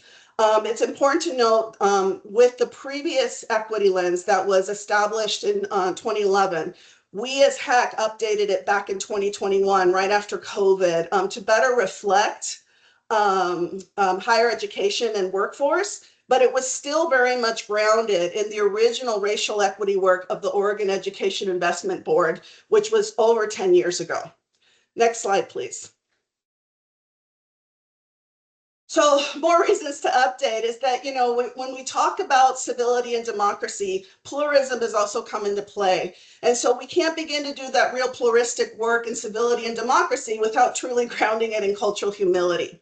So the current lens that we have did not use the framework of targeted universalism, which also stems from John A. Powell's work, which is this idea of elevating equity work where we're intentionally creating universal goals, but that truly impact in targeted, intentional ways the communities that we're serving, right? The state had incorporated targeted universalism back in 2021 at the enterprise level.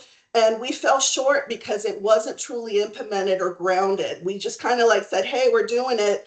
But then we just kept doing everything else the same. So it was an interesting concept to bring in, but it still rings very true today on how we should be approaching this work. So we can definitely defend our targeted strategies for the different communities if we do a better job of grounding that universal goal in the context where all feel seen.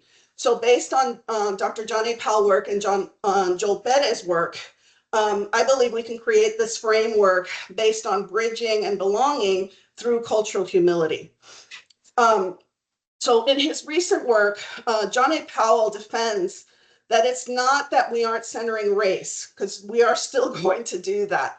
But his research has found that by focusing and truly understanding othering, which is a more general description that captures the various expressions of bias and discrimination, we can deepen our understanding of racism as an expression of othering without alienating other expressions that come up that aren't just about race. Next slide, please. Oh. Yep. Oh, are we there? Sorry.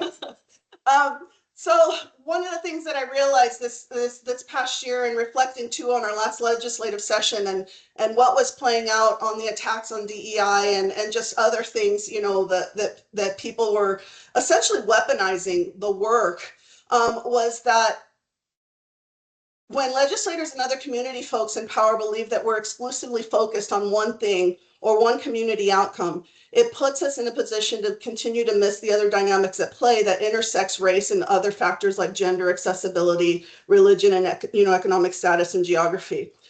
So as policy folks, we always tend to focus so strongly on one targeted strategy that it forgets all the other ones and the overall goal and process. So an unintended consequence of what we've been doing is a perceived imposing of a value or reality of one community over the other. This is what has caused the feelings of alienation and fear and just the pushback that we've received. We've always received pushback on equity work, but this year it's definitely been more heightened and super uncomfortable. So with more intentionality, again, really thinking about process and how we present and how we talk about things. If we do it in our messaging, if we do it in our presentations and how we talk, and in our discussions, then we can capture that true essence of all and what John A. Powell would call as bridgers. How do we become better bridgers in the work that we get to do? Next slide. So just a reminder that, again, this isn't about neutrality. We're not shying away. We're not doing anything differently as far as how we have been doing. The governor has set expectations for us around our equity work. We still have a racial justice council. We still have a department of a chief cultural change office at the Department of Administrative Services. The expectations are still very much there and very real on what we have to do. But we have to do better at encompassing that universal goal that while implementing those targeted strategies, take into consideration the characteristics that make up different communities to help bridging towards the goal. So in this, we aren't ignoring those surface level diversity characteristics, which we see or we know of or it's documented. It's about going deeper and recognizing the culture, the races, the diversity among all of us in order to better serve in process. So, sorry, my dogs are barking right now. So the pluralism or the bridging, then we can let it happen when we set these goals that address all humans and identify needs while avoiding othering. How do we do this without creating that competitive or that scarcity mindset, which the system continues to so blatantly do? That's the working foundation that will help guide us as we approach groups that we continue to serve. Next slide. So the good news is, as we're thinking about it, like I said, how do we set up the new equity lens or the updated strengthened equity lens? How do we do this? What questions should we be asking? We have a list of about 12. If you've seen the equity lens, which I know you have as commissioners, and all staff get to review it when they get hired. There's a list of 12 questions, and not all 12 questions are necessarily applicable in every situation, but there are questions that are definitely missing in process. So if we ground our work in how are we doing the most good in process, then we can dig a little deeper in the analysis part. Like Kyle mentioned, for our POPs and LCs, we do analysis for that. We do analysis for big project rollouts in each office. Folks incorporate a version of the lens in other things like RFPs and grant work. But these are some of the questions to think through is, what are we overlooking in process and implementation? Who are we continuously trying to reach? How are we co-creating? Data equity has become such a big focus now for the state. Co-creation is a huge part of that. How do we get to keep doing that or try and incorporate when we know that can be the hardest part of that process? How are we minimizing othering and breaking? If we're focusing on serving, which we have done so well with a lot of our investments for the state, for certain communities, but the problem is, and always has been, is that it's not sustainable. We do it, it feels like a bandage approach. It's really great work, but then we don't go back to it. And it doesn't connect wholly to the bigger system that allows it to keep going. And then of course, does the strategy tie back? That's always the question. It should be the question underlying how we're making decisions, particularly now with our new strategic plan and how we're trying to take our stuff to the next level. So again, embedding an intentional process of accountability will always help model and operationalize how the HECC does business. It's important to note, and I always brag on this, but the education cluster in the state and we, HECC, have been doing equity work even before we were mandated to do it. And we did it because it was the right thing to do. We did it because we identified that there's still gaps and there's still a lot of work to be done. Now we know that we have the research and the tools to back it up in order to keep moving it forward. Next slide. And I think it's the last one. Yes. So what I'm thinking about process, and when we did it in 2021, it was definitely done internally, but we're thinking through, having participation too, if possible. Ben had mentioned the possibility of us having a sponsor from the commission to help support what this next draft could look like. So in efforts to make the process possible, we would love, or I would love, your blessing to continue and move forward. Of course, with our DEIA team and office partners for that next version. It will go through, once again, through that rigorous editing and vetting. It was recommended that we connect when we do have a draft with previous creators of the original Equity Lens, because we always want to honor that work, because there's been a lot of work that's been done to allow us to do the work. Of course, finalize and move forward to present to you all for adoption. And our hope is, I was very unrealistic in thinking I could have gotten this done in the fall, and it did not happen. So we're moving it into January 2026 to get the ball officially rolling. And then hopefully by June time, we can get it back to you all for final adoption and move it along. So I will stop there and leave it up for questions and discussion. Great. Thank you, Renee. And I guess I wanted to first comment, I'm grateful that we're taking a new look at this. And I'm personally grateful that you're leading that work. Certainly come to appreciate the way you approach these issues. I know we have a number of comments that I want, or questions that, and I want to just sort of put the first one, and that is, I love the recognition that there are multiple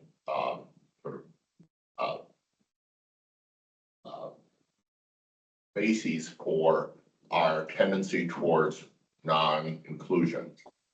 Race is only one of them, although I do think race has a unique historic place in our culture, and I don't want to lose that in that. I also really appreciate your, I think, recognition that that the basis for being able to do this moving forward is something that you call cultural humility, which I think is a radically difficult thing to achieve. And I'm wondering if, as you move forward, you think about what specifically, what does that mean and how do we achieve that? Because we tend towards egocentrism and ethnocentrism, and all of that creates otherness. And so how do we move into a place in which we're humble enough to know that our view of the world and reality is not the complete picture? So. 30 seconds or less. What? 30 seconds or less. That's a deeper question, and I'm happy to reconnect us to Dr. Joe Bettis, who was one of my advisors in my doctoral work. He actually wrote a book on cultural humility that came out this past year, and it's not that he coined the phrase, because it was something that actually came up in the medical field back in the 90s when folks realized they were working with so many different people. So how do you have a posture in that in order to make the connections that you need and hear and understand where folks are coming from from their perspectives, from their cultures, from the positionality that they find themselves in. So it's going to be continuous work, Commissioner Hammond. I mean, part of the reason why I'm still here after 6 years with y'all is, I think, because I've had to work on myself and cultivating that continuous humility and efforts to be able to listen to even the hard stuff, right? And so how do we keep doing that? And Joel would argue or say that, how does that, by doing that, how does that then push us from being good or great leaders to exceptional ones? And so it's going to be continuous work in process, but if we keep it in front, which is a part of our equity lens, I feel we can get there collectively at some point. I look forward to hearing more. In 2 or 3 minutes, I want to please, if there are other questions, comments, they're looking for hands. And that's from Commissioner Lawson.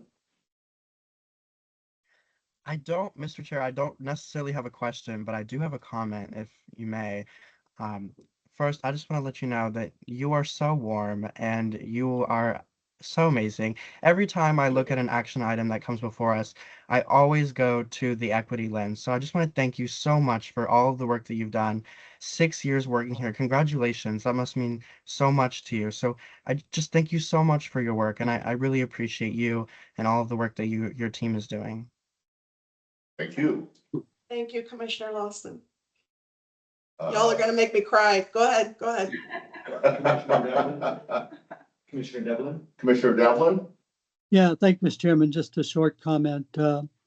During my period in the legislature, I had perhaps not the good fortune, but to go through the Education Act for the 21st century and No Child Left Behind. And while particularly No Child Left Behind is kind of infamous, one of the few positives in that act is it got rid of the ability of school districts to just simply average all their results. And when they had to start breaking out groups of students, particularly in ethnic and racial backgrounds, and you could clearly see the differences in achievement, that was one of the few positive aspects of that, because that turned the focus on to how do we serve all students. And I think we're actually in a period, I don't know what to call it. I call it a period of denial. That we somehow believe that everything is perfect now and everybody has the same opportunities, and it clearly isn't the case.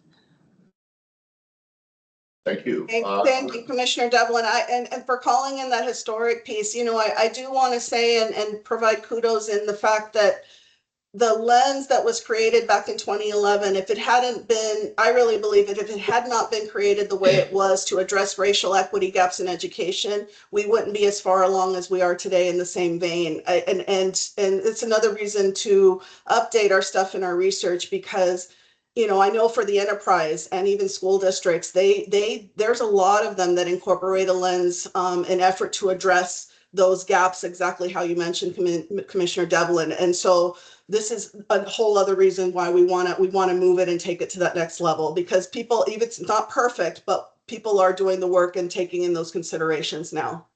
Thank you. Commissioner Andrews, you have, and yours may be the last, so.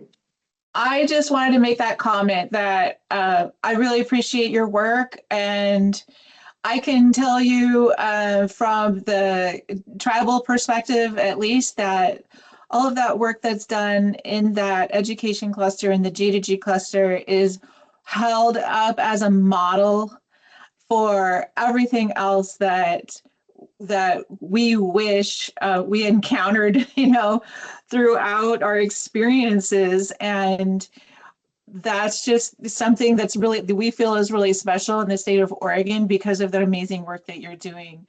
A lot of times tribes and these other smaller minority groups are really put into that other category, and therefore that the cultural aspects, the learning pathways, and the ways that we envision our education and healthcare and such are just completely ignored.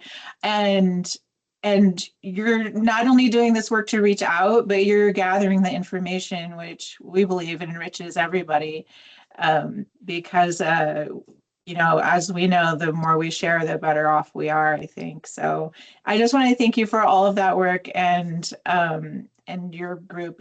It's just highly prized for us. Thank you so much. Thank you so And much, we do have Commissioner one more. Andrews. Commissioner Davis Boucher. Boucher. Thank you.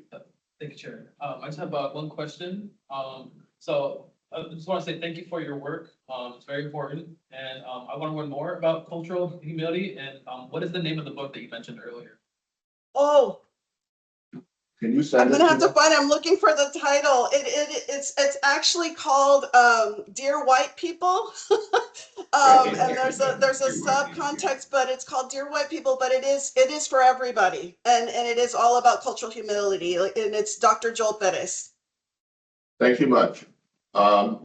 Dear White Leader, sorry, Dear White Leader. My team just popped up on the Whoops, dear white leader. Rudy Ann, I wish you were more passionate about this. Thank you so much. We're going to close this item and we're going to take a break for, I don't know, 10 minutes, okay? 11 o'clock. Okay, Thank you, everybody. Happy holidays. thank you.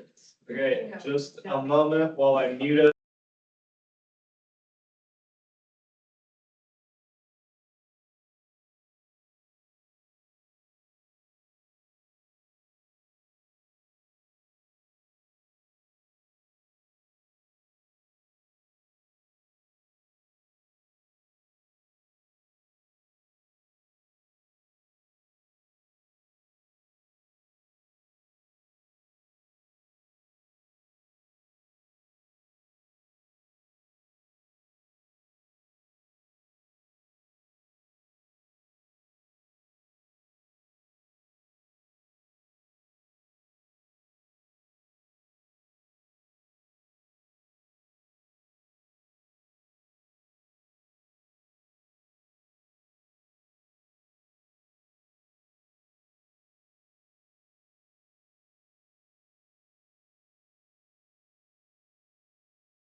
2. Okay. 11 o'clock, we are reconvening after the recess, our meeting and moving on to item 7.0, which is the area of strategic activity. We have a number of action items in this area. Mostly it's a matter of accepting legislative mandated reports, but I think the first one is as a new credit for prior learning report we receive annually. We thank you for giving us that report. Welcome. Good morning, and thank you, Chair Heyman and Vice Chair Simnett. Glad to be here with you and members of the Commission today to present this report on credit for prior learning. And I'm going to share real quick here. Okay, can you see the PowerPoint? Yes. Yes, perfect. Okay, so this report, I need to introduce myself. Sorry about that. My name is Shali Hodson for the record, and I'm a policy advisor in the Office of Community Colleges and Workforce Development. And so this report fulfills the HECC statutory authority obligation to the legislature and documents our significant progress towards Oregon's public higher education institutions and their implementation of credit for prior learning. So I have some big news to report this year, but before we get to that, I always start with the basics, and we'll define briefly credit for prior learning in our state. So credit for prior learning, or CPL as it is known, is academic credit awarded for college level knowledge gained outside traditional classroom settings, often through work experience, military service, professional training, and life experience. This isn't informal or anecdotal training. It is rigorously documented and evaluated by faculty or subject matter expert at our institutions. Credit for prior learning is delivered through multiple pathways. A few examples are standardized exams, portfolio assessments, which again are reviewed rigorously by faculty, military and industry recognized credentials, which are usually a crosswalk process, and challenge exams that are developed by individual faculty at institutions.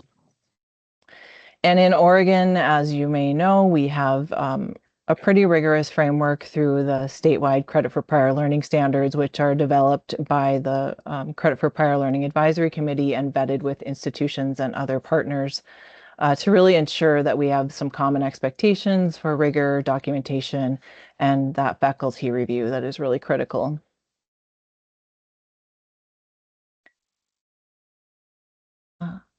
Okay. So credit for prior learning matters because it really supports adults, career changers, and other learners who have learned and earned credit in other places to come to a community college or university and have that credit valued and validated. It can shorten the time to degree and reduce costs for learners. It can really help remove barriers for working adults in getting that learning recognized and engaging them right from the start. It can provide this mobility across colleges and help people accelerate their progress. Students who engage in and are awarded credit for prior learning are often more likely to pursue additional coursework and complete a certificate or degree. And credit for prior learning ultimately supports economic competitiveness in our state and helps us prepare workers for those high demand fields much more quickly. So now we're going to get to the good stuff for this year. And I'm really excited to be able to share this data. And as you'll see in the report, if you've seen the report in previous years, this year's report is structured differently, and we have a very in-depth data analysis section. And I really need to thank my partners in the Office of Research and Data at the HECC for doing that work and working with me on the report. It's pretty impressive what they've been able to pull together. And so the report shows that we have over 9,700 students at our public institutions, both community colleges and universities, and who have earned CPL, credit for prior learning, in the 2024-25 academic year, with over 180,000 credits awarded statewide. And this is intentional awarding of credits. Much like what we see in dual enrollment programs, registrars are very intentional about what they award and accept as credit for prior learning. On the average, 18 to 19 credits are awarded per student for those that seek this opportunity. We do see some differences in who is served between community colleges and universities. In our community colleges, we have a population that is primarily older, lower income learners, and they're coming to community college with military experience, work experience, other industry recognized credentials. And in our universities, we're seeing this sort of mix of traditional age and adult students. And so our universities award, as do the community colleges, award a lot of advanced placement, international baccalaureate, those kinds of things.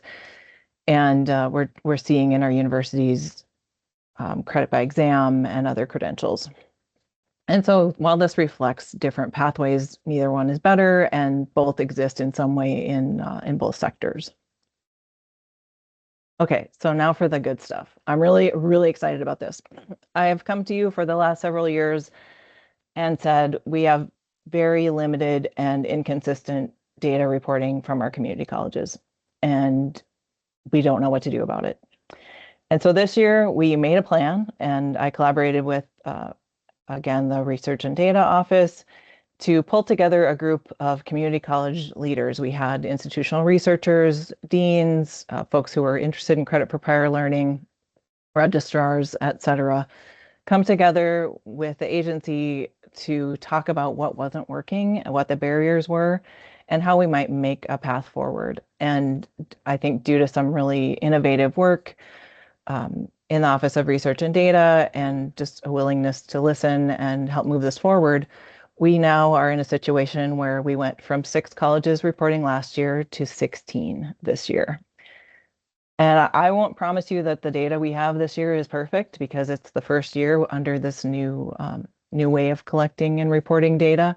But this is a huge step forward in this work to better understand what's happening at the community colleges. And so now for the first time, we have all 7 public universities reporting, which they have consistently for years, and 16 of the 17 community colleges. And the reason we only have 16 is because one college, Clatsop, did not operate a program last year. And so they didn't not want to report, they just didn't have data. So now we have this baseline that we've never had before and an ability to tell the story of our public institutions in a much more comprehensive way. So I'm really excited, really, really excited. And so you can see that we have some numbers here about how many students are engaging and what number of credits they're earning. The universities have much bigger programs. Their numbers are bigger. They always are. But it's really exciting to have this baseline. So moving on from that, the other thing that we did this year was collected information on transparency. And so a few years ago, as you may recall, Future Ready Oregon made an investment in credit for prior learning, and we had $10 million across 19 public institutions. And one of the goals of that money was to increase transparency. And so I went out to every website that I could find and looked as if I was a student. And what I found is in the table in Appendix A, and there's still work to do. Right there, nearly all public institutions do have a credit for prior learning webpage or catalog section. Some of them have a policy. There is a great deal of information that's available publicly, but it's inconsistent because there's been no standardized approach. And so in the inventory, you can see things like policies, how much credit for prior learning costs, if that's available, and where students can find the information. So the gaps, as you can plainly see, we don't have data on our private career schools. I could not find anything publicly available. Fee structures are often not publicly posted, I imagine because they change, but they are also different across institutions and across sectors.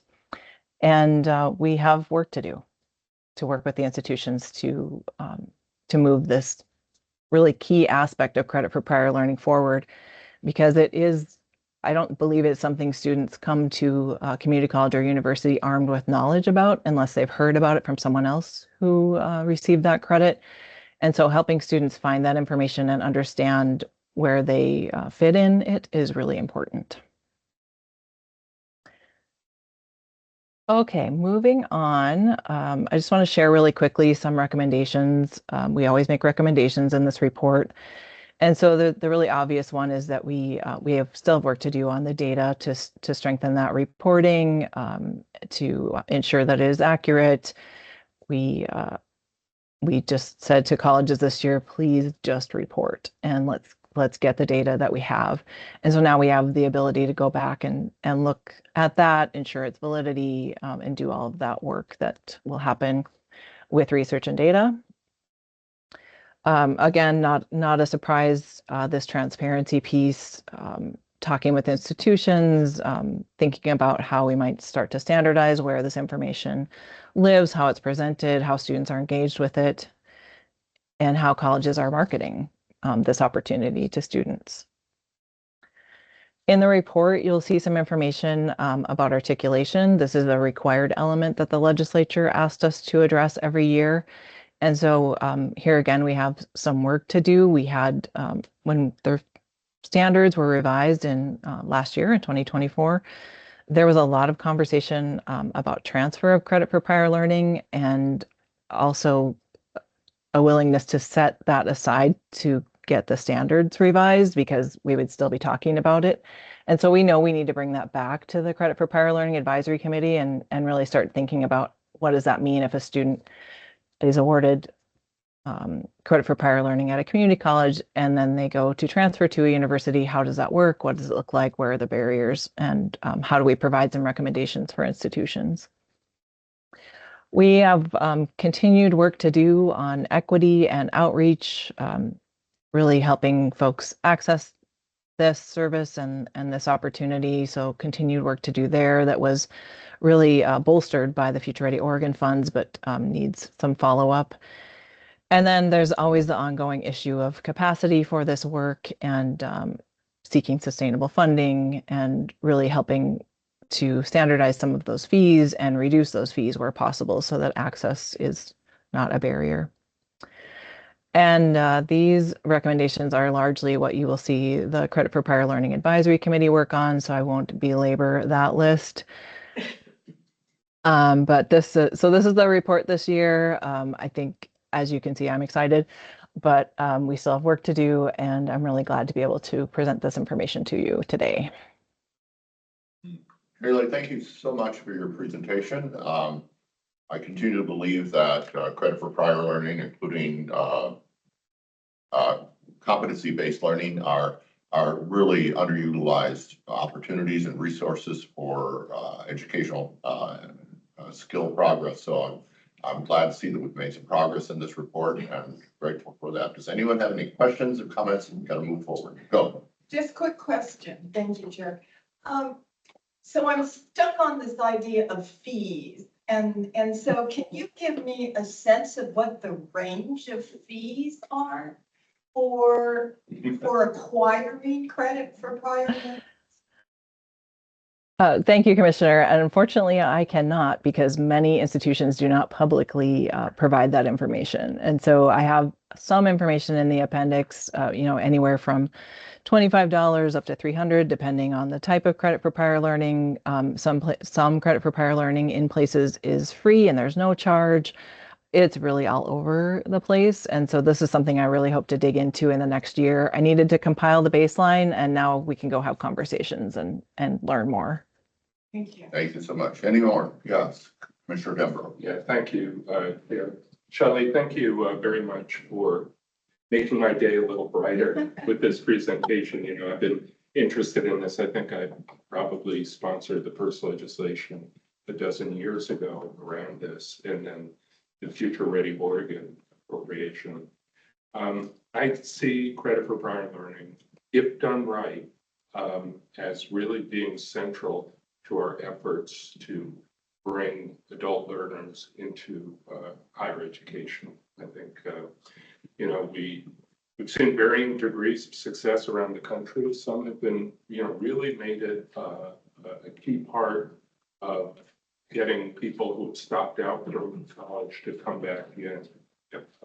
One of the challenges, though, that they have faced everywhere is the one that you raised about transfer.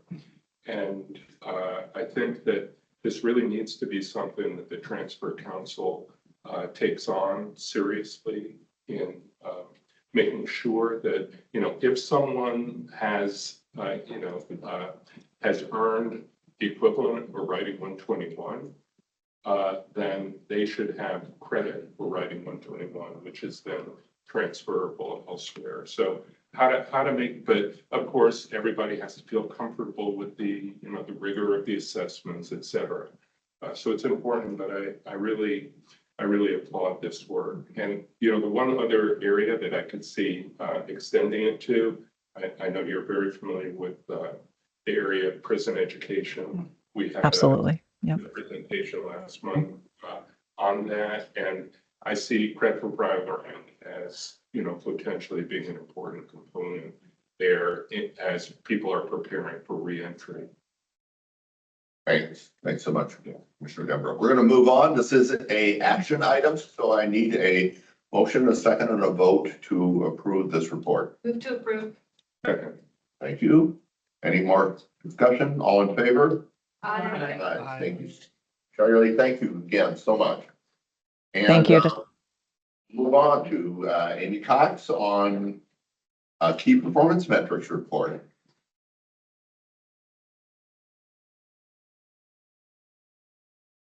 Good morning, Chair Heyman, members of the commission. For the record, my name is Amy Cox and I'm the Director of the Office of Research and Data at the HECC. Our office has 2 reports in front of you today. Both of these reports are the products of many people in our office. So it's a little misleading to have me up here by myself. In the interest of time, you are stuck with me, but I do want to thank them. The first item, as Chair Heyman mentioned, is the agency key performance measures report. This is an annual report that goes to the legislature, not in the form I'm going to show you, in a drier form. So this is an informational item. This is not, it's a rare legislative report that's not for approval, but for information. Given our time constraints, I want to set a little context and then walk through the measures that we track.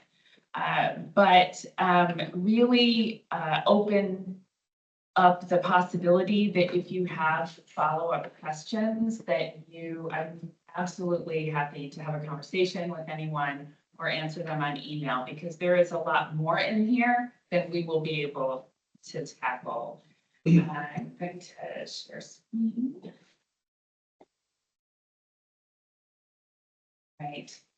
The key performance measures are very high level, blunt measures that give an indication of sort of the state of post-secondary education and training in Oregon.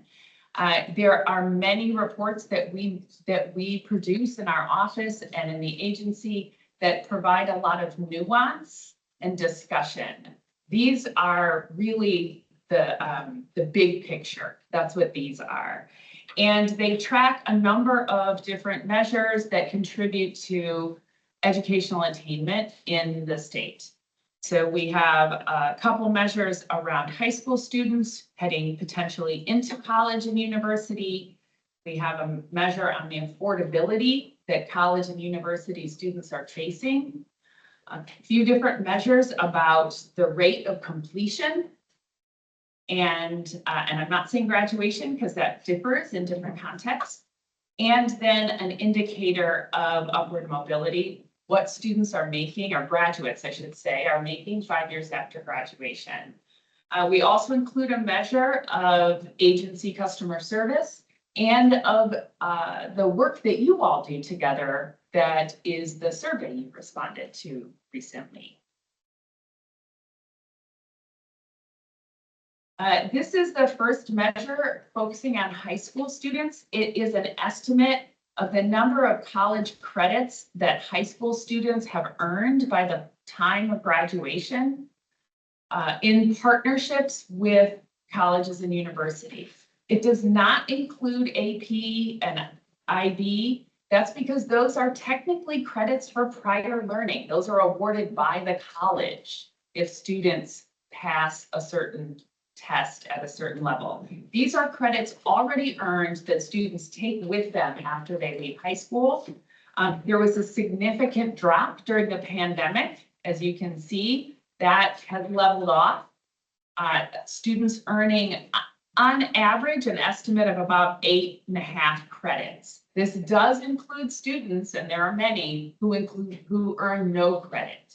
So there's quite a range across this. Some students earn as many credits as are required for a certificate or associate degree. This is a closely watched measure. This is the college going rate. This is an indication of the number of students from Oregon public high schools who graduate and then who enroll in post-secondary education within a year, about 15 months technically. And it is produced for us by the Department of Education. And it also fell precipitously during the pandemic, as you can see, and for the last couple years has started to climb back up. This is integral to any educational attainment measure that we have in the state. Of course, many post-secondary students are not coming directly from high school, but this measure is a really important indicator. Oregon remains below the national average, which is about 62%. So this rise is good news. All of these measures, or almost all of them from here forward, also show breakouts by race ethnicity. That's because we use that as one indicator of the huge range of outcomes across students.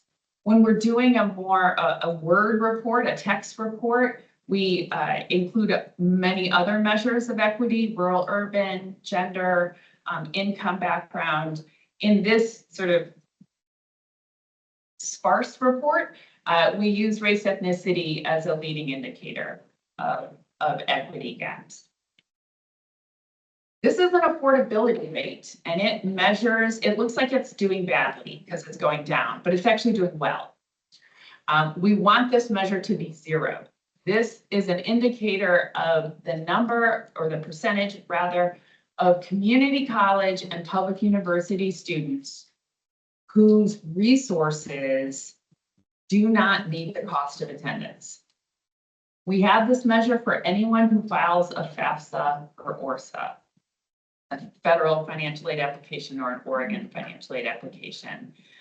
You see that unlike many other measures, there are not as wide of gaps by race ethnicity in this measure. And the takeaway there is really that affordability is a problem across the board. But it has gotten better, and that is because of expansions of the Oregon Opportunity Grant. And you'll see this yellow line here that has gone way down. What's going on there? That is the Oregon Tribal Student Grant in action. Great. This is completion and transfer at the community colleges, which we measure as the percentage of new community college students who are working toward a credential and complete a credential or transfer to a 4-year institution, a bachelor's degree granting institution, within 4 years. It had been rising, kind of leveled off and dipped a little during the pandemic, and has been rising again in the most recent data. So this is another good news story. This is public university graduation rates for bachelor's degree students. And here also a good story. We have seen gradual, steady increases, very sort of gradual over a long period. The pandemic wreaked havoc with a number of things, including university grad rates, but they are going back up again with the most recent year of data. This is completion for workforce training programs. This is federally funded Workforce Innovation and Opportunity Act Title I programs. And these are workforce training programs. This measure shows the percentage of participants in those programs who completed a program and were employed a year later. And then lastly, we have on the measures of students, I should say, lastly, we have the 5-year earnings outcomes for community college and public university graduates employed in Oregon. This is interesting for both the community college associate degree graduates and for the university bachelor's degree graduates. The brown line that I'll show you in just a sec, the brown line is inflation adjusted and the green line is just real dollars. We look at inflation adjusted, it had, a generally steady rise and it looks like a little bit of a dip in the most recent year. That's because essentially community college graduates, and we see the same thing for public university graduates, in the most recent year of data, their earnings are almost exactly the same as they were last year. So it's a rare moment where they're not rising, they haven't fallen. That's an artifact of inflation adjustment. But neither are they rising. So I think we're witnessing the increasingly tight economy. This is that same measure, but by race ethnicity. And the story here and for university graduates is good news. We're seeing the gap narrow. So the amount, what graduates are making in terms of money is closer across racial ethnic groups today than it was 10 years ago. This is the university earnings and the university earnings by race ethnicity.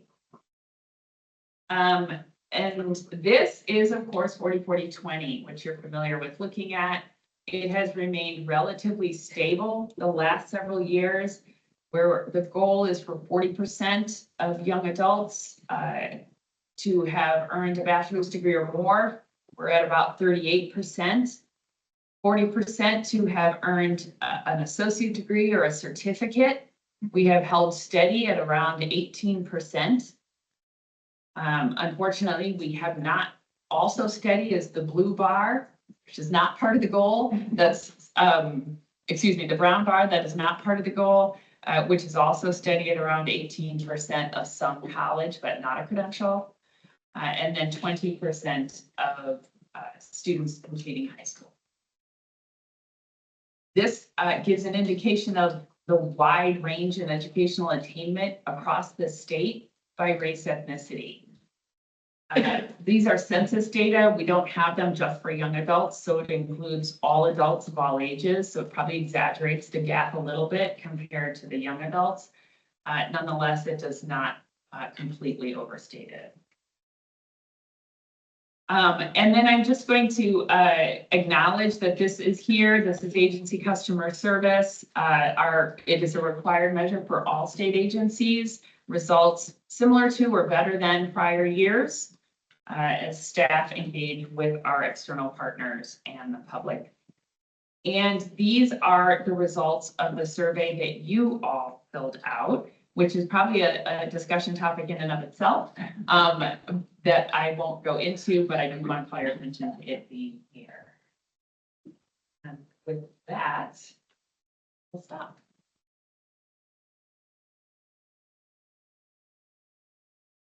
Good. You want to move on to your next item? Absolutely. Sorry. Commissioner Fajardo. Yes. So Amy, thank you for the data. Regarding the earnings data, do you have the base case or control data for zero higher education completed as far as, so we can kind of overlay, I guess, earnings progression with the attainment of higher education? Commissioner Chair Heyman, Commissioner Fajardo, that is such a great question. And it is something that I do not have, but we have been in conversation with the employment department from whom we get earnings data and the Oregon Longitudinal Data Collaborative, which matches across these sectors as been described. And it sits in the office that I direct. There is a challenge with that because of course the years of experience are much greater for students who've completed only high school. And we can lag it and say, okay, well, 5 years, but then you're in a different era. And then you have the confounding effects of the economy and the pandemic operating at different points. The best way to really make that comparison is over a longer time frame than at five years post-graduation. And that is work that that the education pathway report, but in the longer term, the OLDC is really going to be undertaking. So to come. All right. Thank you. But I will say this, especially when you can look past those first few years, post-secondary graduates out-earn high school graduates consistently and by significant margins. Right. Mr. Smith? I can follow up with you about this over email too, but I just wanted to say that the measure of affordability is going down, so good. But these are students who are in college. So the students who looked at the affordability of it and decided they just couldn't make it work aren't actually even captured in that. Chair Hayman, Commissioner Smith, you are exactly correct. They are not. It is in many ways an underestimate of the affordability crisis the nation is facing around college and university, and that is an important reason why. It's also an important reason why we look so closely at that college going rate. Now, that said, neither of those is perfect. We really would need survey data and conversations with potential students. And there is some good national data on that I'd be happy to share. And just one follow-up about the work training programs and tracking their employment. One thing I noticed in the Future Ready report was that the lack of social security numbers made it really hard to get that data. And I'm wondering if you're using a different method. Chair Hayman, Commissioner Smith, I am tickled to death that you asked this question. And poured over these materials. Thank you for it. The WIOA workforce training participants, Title I that you saw this measure based on, have to report their social security number for the most part. So there's a high social security number reporting in that program. And the numbers that these employment outcomes are based on are quite solid. Mr. Denver? Yeah, thanks, Chair. Amy, going back to the affordability issue, this chart aggregates community college and university. If you were to separate them out, would it look different? Since this is an average of the two. Chair Hayman, Commissioner, excuse me. Yes, it would look very different. Public university students face a much steeper and stiffer affordability challenge. Their tuition is higher. The Oregon Opportunity Grant compensates for that to some degree by having a larger award at those institutions than for community college students. Nonetheless, the community college affordability rate is somewhere around 25% compared to public university, somewhere around 50%. Thank you. I mean, I wonder if it wouldn't be valuable to separate those two charts. We do I would be happy to follow up with all of you and show you that. We do include those separations in there in the report that gets, but you're right, I should have put them on the slide to show you that illustration to you. We also show them on the public facing dashboards and the snapshots that we make for each institution and the sectors as a whole. I do want to acknowledge, and I was remiss in doing so, that the public university students or the public universities award significant institutional aid to help compensate for that cost. And we do incorporate that into that measure. Do incorporate it? Yes. Thank you. All right. Thank you. We can move on. This is an informational item, so we'll move on to your next item, which is an action item. This next item, thank you, Chair Heeman, is an action item, yes. This is annual report. This is the 4th annual report on the Future Ready Oregon investment. And this report is thick. I will acknowledge it is nearly 300 pages. Yeah. It is by far the largest report that we produce in our office. The reason it is so thick is because there are many, an unusually long number of statutory requirements to include in the report. And so we do our best to comply with those, as well as because this is an investment that is really not one program, but 8. So we have in some ways many reports rolled into one. Did I share? Yes, I did. So Future Ready Oregon, as most of you know, but some are new, so I wanted to just orient you, is a $200 million investment paid for with state and federal funds in equitable workforce development. It was passed in 2022. It is time limited. We are nearing the end of it, and it is comprised, as you see here, of 8 separate programs, one of which is credit for prior learning. As you just heard that report, that was outside of Future Ready Oregon, but of course overlapping, because Future Ready Oregon has a credit for prior learning set aside and 7 other set asides. The goal of Future Ready Oregon is twofold. It is to address labor shortages, long-standing labor shortages in the state, especially in key industry sectors of healthcare, manufacturing, and technology, and construction in one of the programs, and to increase access to well-paying careers for Oregonians, especially those facing systemic barriers in education and employment. I'm going to get into it in just a minute, but I want to give you, if you didn't wade through all 286 pages yet, the bottom line up front, and that is that while this is an investment that is continuing to unfold, it is not in a long-established program, so we will continue to see changes. The results that we see are quite positive, overall quite positive. We have led this multi-year evaluation with 2 questions related to those goals. Has Future Ready Oregon led to more economic prosperity? And has it led to greater equity? In terms of economic prosperity, yes, we are seeing positive outcomes for participants and some evidence of positive outcomes for business and industry as well. The underreporting of Social Security numbers, as noted in the last item, does limit our conclusions to this question in a pretty significant way. Also, in terms of greater equity, yes, there are 10 priority populations identified in the legislation. Although anyone is eligible for any program, there are no eligibility requirements to participate. And we see all priority populations represented, having strong outcomes, having consistently high completion across programs and across those different groups.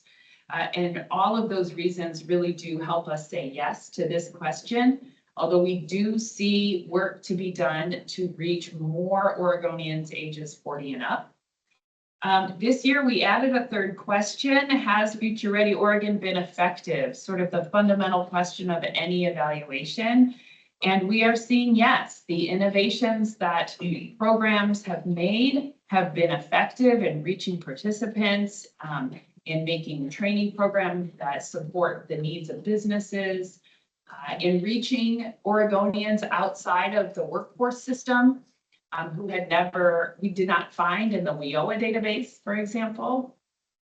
At the same time, some limitations, partly that we'll continue to see unfold, partly that we won't know the answer to unless we get better Social Security numbers, or better reporting, I should say. And that is that the need in front of the state for these labor shortages is large. And Future Ready Oregon is time limited. So more on that in just a moment. This is just a summary of a very high level summary of the statutory requirements for the report. And a list of those 10 priority populations that I mentioned. Virtually all participants in these programs are coming from low-income backgrounds. So above and beyond that, I think I'm in my head onto the next slide. No, not yet. 90%, I think, or something close. It's in a coming slide. Are representing one of the other priority populations. So we are seeing really quite an extraordinary breadth and reach of these programs to participants in the state. We start the report with a landscape of Oregon's economy and educational context in which this program or suite of programs is operating. This is something that shows year after year the continued need, as I said, for higher labor force participation in the state, higher reach to vulnerable and marginalized groups, higher strong demand and need for workers in healthcare, manufacturing, technology sectors. Technology is not its own sector, so it spans across industry sectors. So the data here on technology is only part of the technology picture. But those three industries also are industry sectors that offer strong wages, right? And opportunities for advancement, and often require some kind of post-secondary credential. So those are why those industries are focus in this work. If we look at participants overall, and if you remember any earlier reports on this program, you will see the number of participants served has skyrocketed in the last year to 27,000, almost double what it was a year ago. And that is because of the rollout of the largest of those 8 programs, Workforce Ready grants, the rollout of the last part of it, I should say, which was $40 million of grants to programs that are serving participants. As I said, 90% from priority populations above and beyond low income. Both the participants themselves and those who are employed after services are more diverse than the labor force. So that is definitely a goal of this program, and we are seeing it in the early years being met. Participants receiving about 3 services per experience. For those who started their participation not employed, about 3/4 of them were employed afterward. We will continue to track that. We expect that number will rise as more time goes by. Some participants were pretty newly completed in their participation, but that is strong. The wages for those who were employed when they started grew, right? So we track, did you get employed for those who started out not employed, and we track wages for those earnings for those who were who did start out employed, and we see good outcomes in both. Quarterly earnings, which is how the Employment Department measures them, quarterly earnings rose by $1,600 for participants who started out employed. That's a significant amount of money. For healthcare and manufacturing, those are participant level sort of outcomes thus far. For healthcare and manufacturing, we saw at least, I say at least because we don't know for the people who didn't report their Social Security number. Healthcare industries gained at least, businesses gained at least 1,300 workers. There were many more workers in healthcare. I don't want to say that there were only, but 1,300 new workers. So many Future Ready Oregon participants were working in healthcare before and were continuing to work in healthcare after. This is 1,300 additional and 340 additional manufacturing. Because we don't have social security number for 42% of the participants, we do not know whether those results should be double or if they're right on par. This is some of the same outcome data across the 8 programs. I'm not going to read this slide to you. I do want to call out a few things. Prosperity 10,000 is the first program that was underway. It is the only of the 8 programs that has designated goals in the legislation. And it is doing very well against those goals. 10,000 refers to serving 10,000 participants. With a year left of funding, they were at 9780. So that's just sort of an indication. I also want to call attention to the high completion rates across these different programs. 97% in Prosperity 10,000, 92% in youth programs. These are, many times these services are short-term. They're a day, they're a short-term training program. Many times sometimes they're longer. The high completion rates we are attributing repeatedly to over multiple years now. We are hearing this over and over and over. I'm giving you a lot of quantitative data, but we have a lot of qualitative data that we use in this report as well. And we hear repeatedly about how the availability of wraparound support services has led to those strong outcomes. Those are not services that can typically be funded, right? So these things range from tuition and fee assistance to a bus card, to a food card, rental, short-term rental assistance, a variety of different wraparound supports. Going to move forward, go back to this opening slide I had with a little more detail. We are seeing across these programs high job placement rates, rising wages, industries gaining new workers. We can't, with total confidence, quantify those outcomes until we have better Social Security number reporting. But we see enough to say this in a general way. We also see, as I said, priority populations consistently being represented across these outcomes, not just across participants. But we call particular attention to the underrepresentation of Oregonians 40 and up. That is not only because they are at risk of discrimination in the workforce, which is why they're a priority population, but also because they are a key component of labor force needs, right? So the share of Oregonians 40 and up is growing. Oregon, like the country, is aging. And as those workers retire, younger workers there are not enough younger workers to fill their spots, let alone for economic growth, right?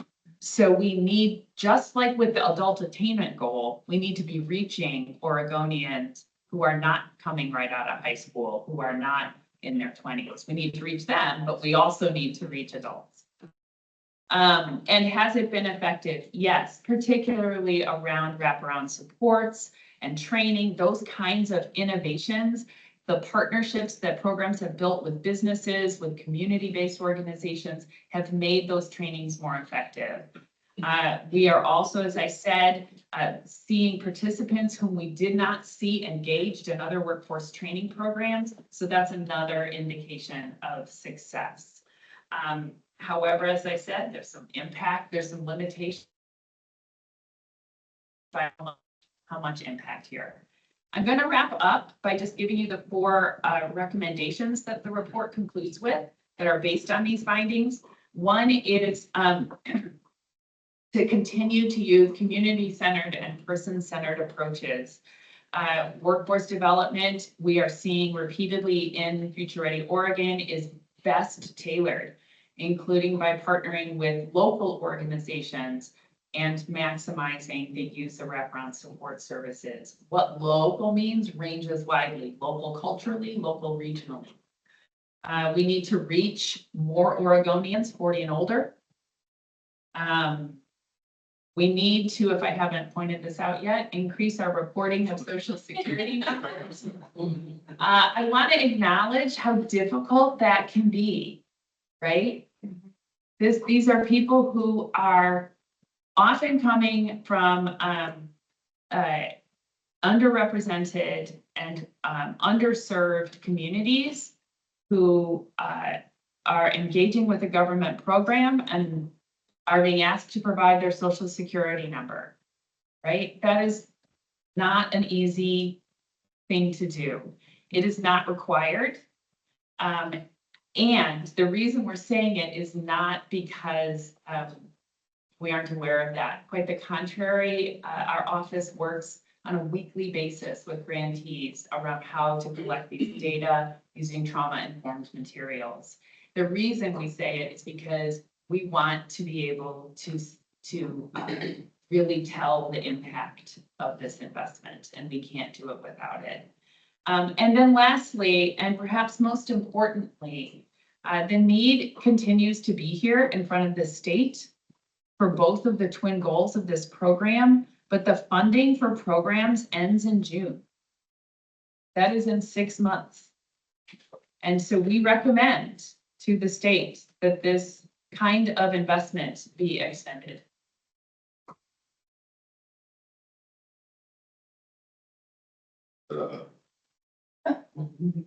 Great ending. Any questions for Amy? Yes, Commissioner Martinez. Thank you, Chair. I noticed in the report that it still talks about the lack of childcare, and that's always is still a barrier. And I would suggest it's because it's very complex, that barrier. We can give people money all day long to help pay for it, but as we're finding even with employment-related daycare, that's not going to be the issue that solves it. But as we're looking at economic development and prosperity in the state, I know that this is a very complex report as well and the measures, but are we also looking at some of these participants moving from jobs without PTO per se into jobs that actually do, jobs that have paid vacation time, jobs that can offer more flexibility with their scheduling of the jobs, because I do believe that, and let's talk about too, employer paid benefits where they may not have had that before. And that really is helping to move them forward, especially that does help eliminate that childcare barrier. Those are all of the above help eliminate that barrier as well. So as we're looking at, looking at asking for further investments, taking that also into consideration, because some of them I saw, it said there were only slight positive outcomes, but I'll bet there were higher, because we're not just looking at, the number of dollars the person is making, but all of these other investments into that person and keeping them in the workforce. Chair Heyman, Commissioner Martinez, such good comments and questions. Thank you so much. The degree to which participants are post-completion, post-participation, are in jobs that carry benefits and that carry both health and retirement and childcare are both, yes, complex, but this, I want to address each. This benefits issue, we in the employment department, I will say, have zero data on this. And we have looked into the possibility, and there are actually reporting requirements around this. And we have looked into the possibility of contacting participants later. With the Social Security number hesitation, we are not confident that that is a great move and to have the government coming in and asking those questions. And so what we have done is show the percentage employed full-time. Right. And the degree close to full-time that participants are employed. It is a blunt, gross indicator of benefits, but it is it is what we have, and we will do further in the coming report next year, because it is such an important issue. I will say also, even if you have healthcare benefits that are employer sponsored, that does not mean you can afford them. They are often unaffordable, especially for your family, even if they're not unaffordable for you. And if only one member of the family has benefits and they're trying to extend them to the rest of the family, in my personal life, I know people who are making the choice of not having health insurance for some members and having it for others. I will say in terms of childcare, yes, it is an exceedingly complex issue. And it involves not only the cost of childcare and the availability nearby in something that is actually feasible to get to before you get to your job and is open late enough after you're off your job or is open at the off hours. Not only the availability, the cost and the availability, but also a place where you would leave your child, right? And oftentimes we just want, when they're so small, we just want to know they're loved and safe. And that's a lot to ask when there's very few available. So yes, it is a complex and formidable issue. Thanks, Amy. Any other comments, questions? I have a quick one, just as you think about your last recommendation, which is basically continued funding. I guess I'd like to think in terms of you have challenges with regards to scale at the moment, relatively small scale impact on a workforce total, and you can relate that to the level of funding. I'm just wondering if you can reframe that in terms of, which will give us, you know, maybe I don't want it now, but I'm sure Deborah could speak to this as a senator. There are a lot of ways in which we could be approaching this issue. And so the real question is this the best way to do it? And can you talk about that in some future conversation? That yes, we think that the return that we're currently getting, small though it is significant in relation to current level of funding to think about expanding. I think, thank you, Chair Heyman. I would just say two quick things. One is we expect those impacts on the labor force to continue to grow.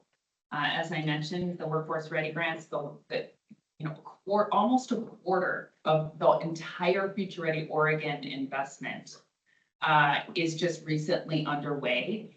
It's why you see slightly lower, somewhat lower, not just slightly, job placement rates for that program, because many of those participants are just coming out of participation, right? So we expect all of that to grow. And so I anticipate that the impact will be larger than what is shown in here by a margin, a good margin. The other thing that I would say is that there are, I think, some very good models within the 8 programs, 6 participants serving. I think that we could build on the wins there and identify the challenges and target investment accordingly. Thank you. Thank you so much. This is, yeah, it is an action item, and as you prepare to take that action item, or maybe after and as we transition, either way, I'd love to give our departing Future Ready Oregon to just say we're in front of the commission. So we can do it now, unless she's going to tell us not to adopt the report. That'd be a bad idea. Thank you. And thank you for the point of privilege, Chair Heyman and members of the commission. I just wanted to take a moment to thank you. It's been an incredible honor and privilege to be part of the leadership of this agency. Have so appreciated working with Director Cannon, Deputy Director Rodemaker, and my colleagues on the executive team. And I just want to first and foremost say that I've had the opportunity to hire and lead a team of incredible professionals who are fiercely dedicated to this work, dedicated to equity and the partnerships that they're building. And so I leave with great confidence that the work continues, not only in their hands, but also the partners that we have had the privilege of working with over the last 3 plus years.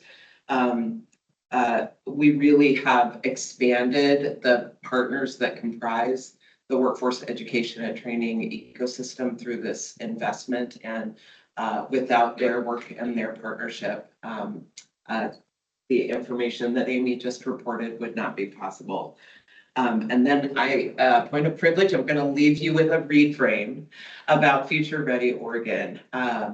These are permanent programs that lack permanent funding. And so I just want to note that there are a number of initiatives that were funded through Future Ready Oregon that will continue. There were investments in credit for prior learning, which you heard about earlier from Shali, and the community college post-secondary career pathways investments. There are grant programs that will sunset with the ending of the ARPA funding in 2026. But we are taking a great deal from those, and those policy levers remain in statute and available to you all and to the agency. And then we have the permanent strategic advisory bodies that were established in the industry consortia. And those partners will continue to inform the agency, the commission, and the Workforce and Talent Development Board, thinking about aligning economic development and workforce and talent development strategies for the states around these key sectors that do, as Amy pointed out, provide pathways to equitable prosperity and mobility. And they really will continue the legacy of Future Ready Oregon in the way that they will be identifying and addressing barriers to equitable access and success in education and employment. So I just wanted to leave you with those remarks. Thank you so much for the opportunity. This has been the privilege of a lifetime, and I will miss working with you all. Oh, thank you so much. I do want to note that certainly your focus has been in Future Ready, but my most significant interactions with you was in the development of the strategic plan. And so I have broad understanding and appreciation for the contributions you've made here. I want to thank you for that, and I wish you the best going forward. We now have an action item. Could I entertain a motion in a second? Move approval, Mr. Chairman. Mr. Denver, yes, and second? Second. Thank you so much. Any more discussion? All in favor? Aye. We have approved that item. Thank you again. Guthrie, I believe you have an item on agency review rules report. Yes, thank you, Chair, Vice Chair, members of the commission. For the record, I'm Guthrie Stafford, taking off my commission administrator hat, putting on my administrative rules hat. And I get the distinct pleasure of following that presentation with an exciting administrative rules review under the Administrative Procedures Act. I will try to keep it short and sweet because I know I'm all to stand between 30 minutes or less. Okay. This report reviews 4 permanent administrative rules that were adopted by this body in the year 2020.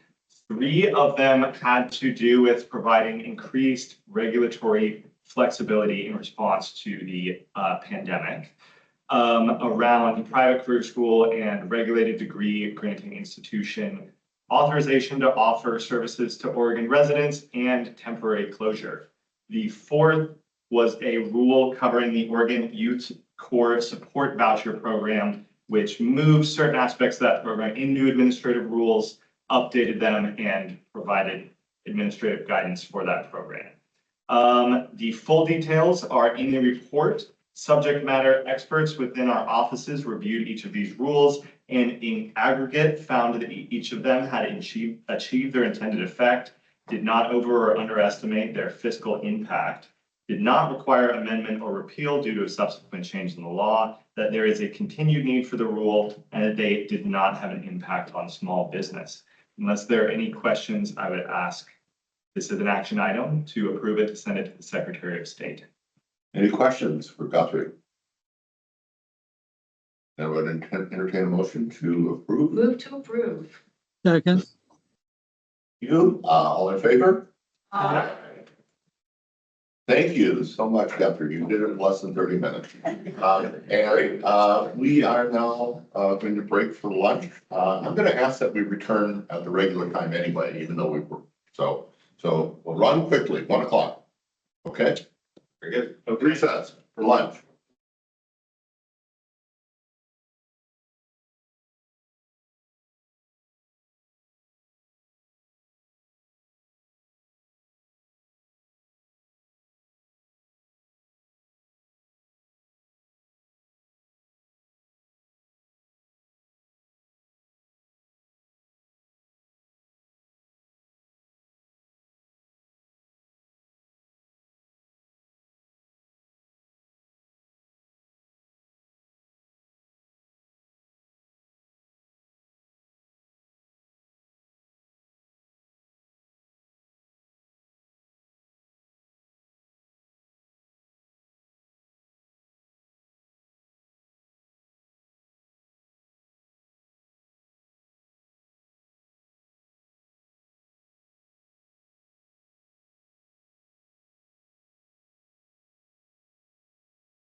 Yeah?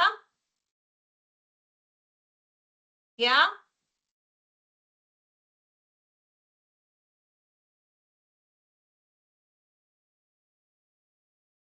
Say what? Oh, yes.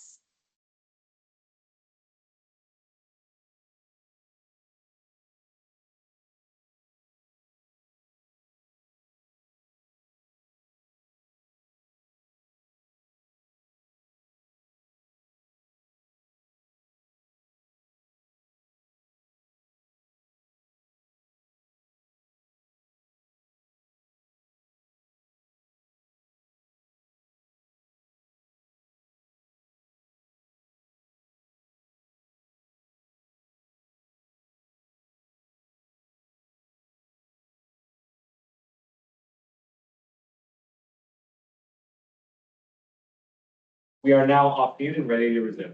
Thank you so much, Guthrie. Hopefully you had a productive lunch and, we're reconvening and moving into the, remainder of this agenda. Just, sort of, so that doesn't stop us. Depending on how much time different things take, we might start moving agenda items around, to try to make most effective, efficient use of time between now and 5. So you may see some things move around, so don't be shocked, okay? Okay. Thank you. We're gonna start with, item 8.0, and I think the blend into 8.1, and all has to do with the funding achievement, committee. So Commissioner Simpson. Thank you, Chairman. I will keep my report of our meeting yesterday brief. We had 2 items that we covered. Both were information items. We did not have take any vote or recommendations for you this month. The first item we covered was a report on the agency budget, agency request budget development process. Similar, a different focus than what you've heard today about the legislative process earlier from Kyle and Tom. Our report was from Jim Pinkard and focused on the process that the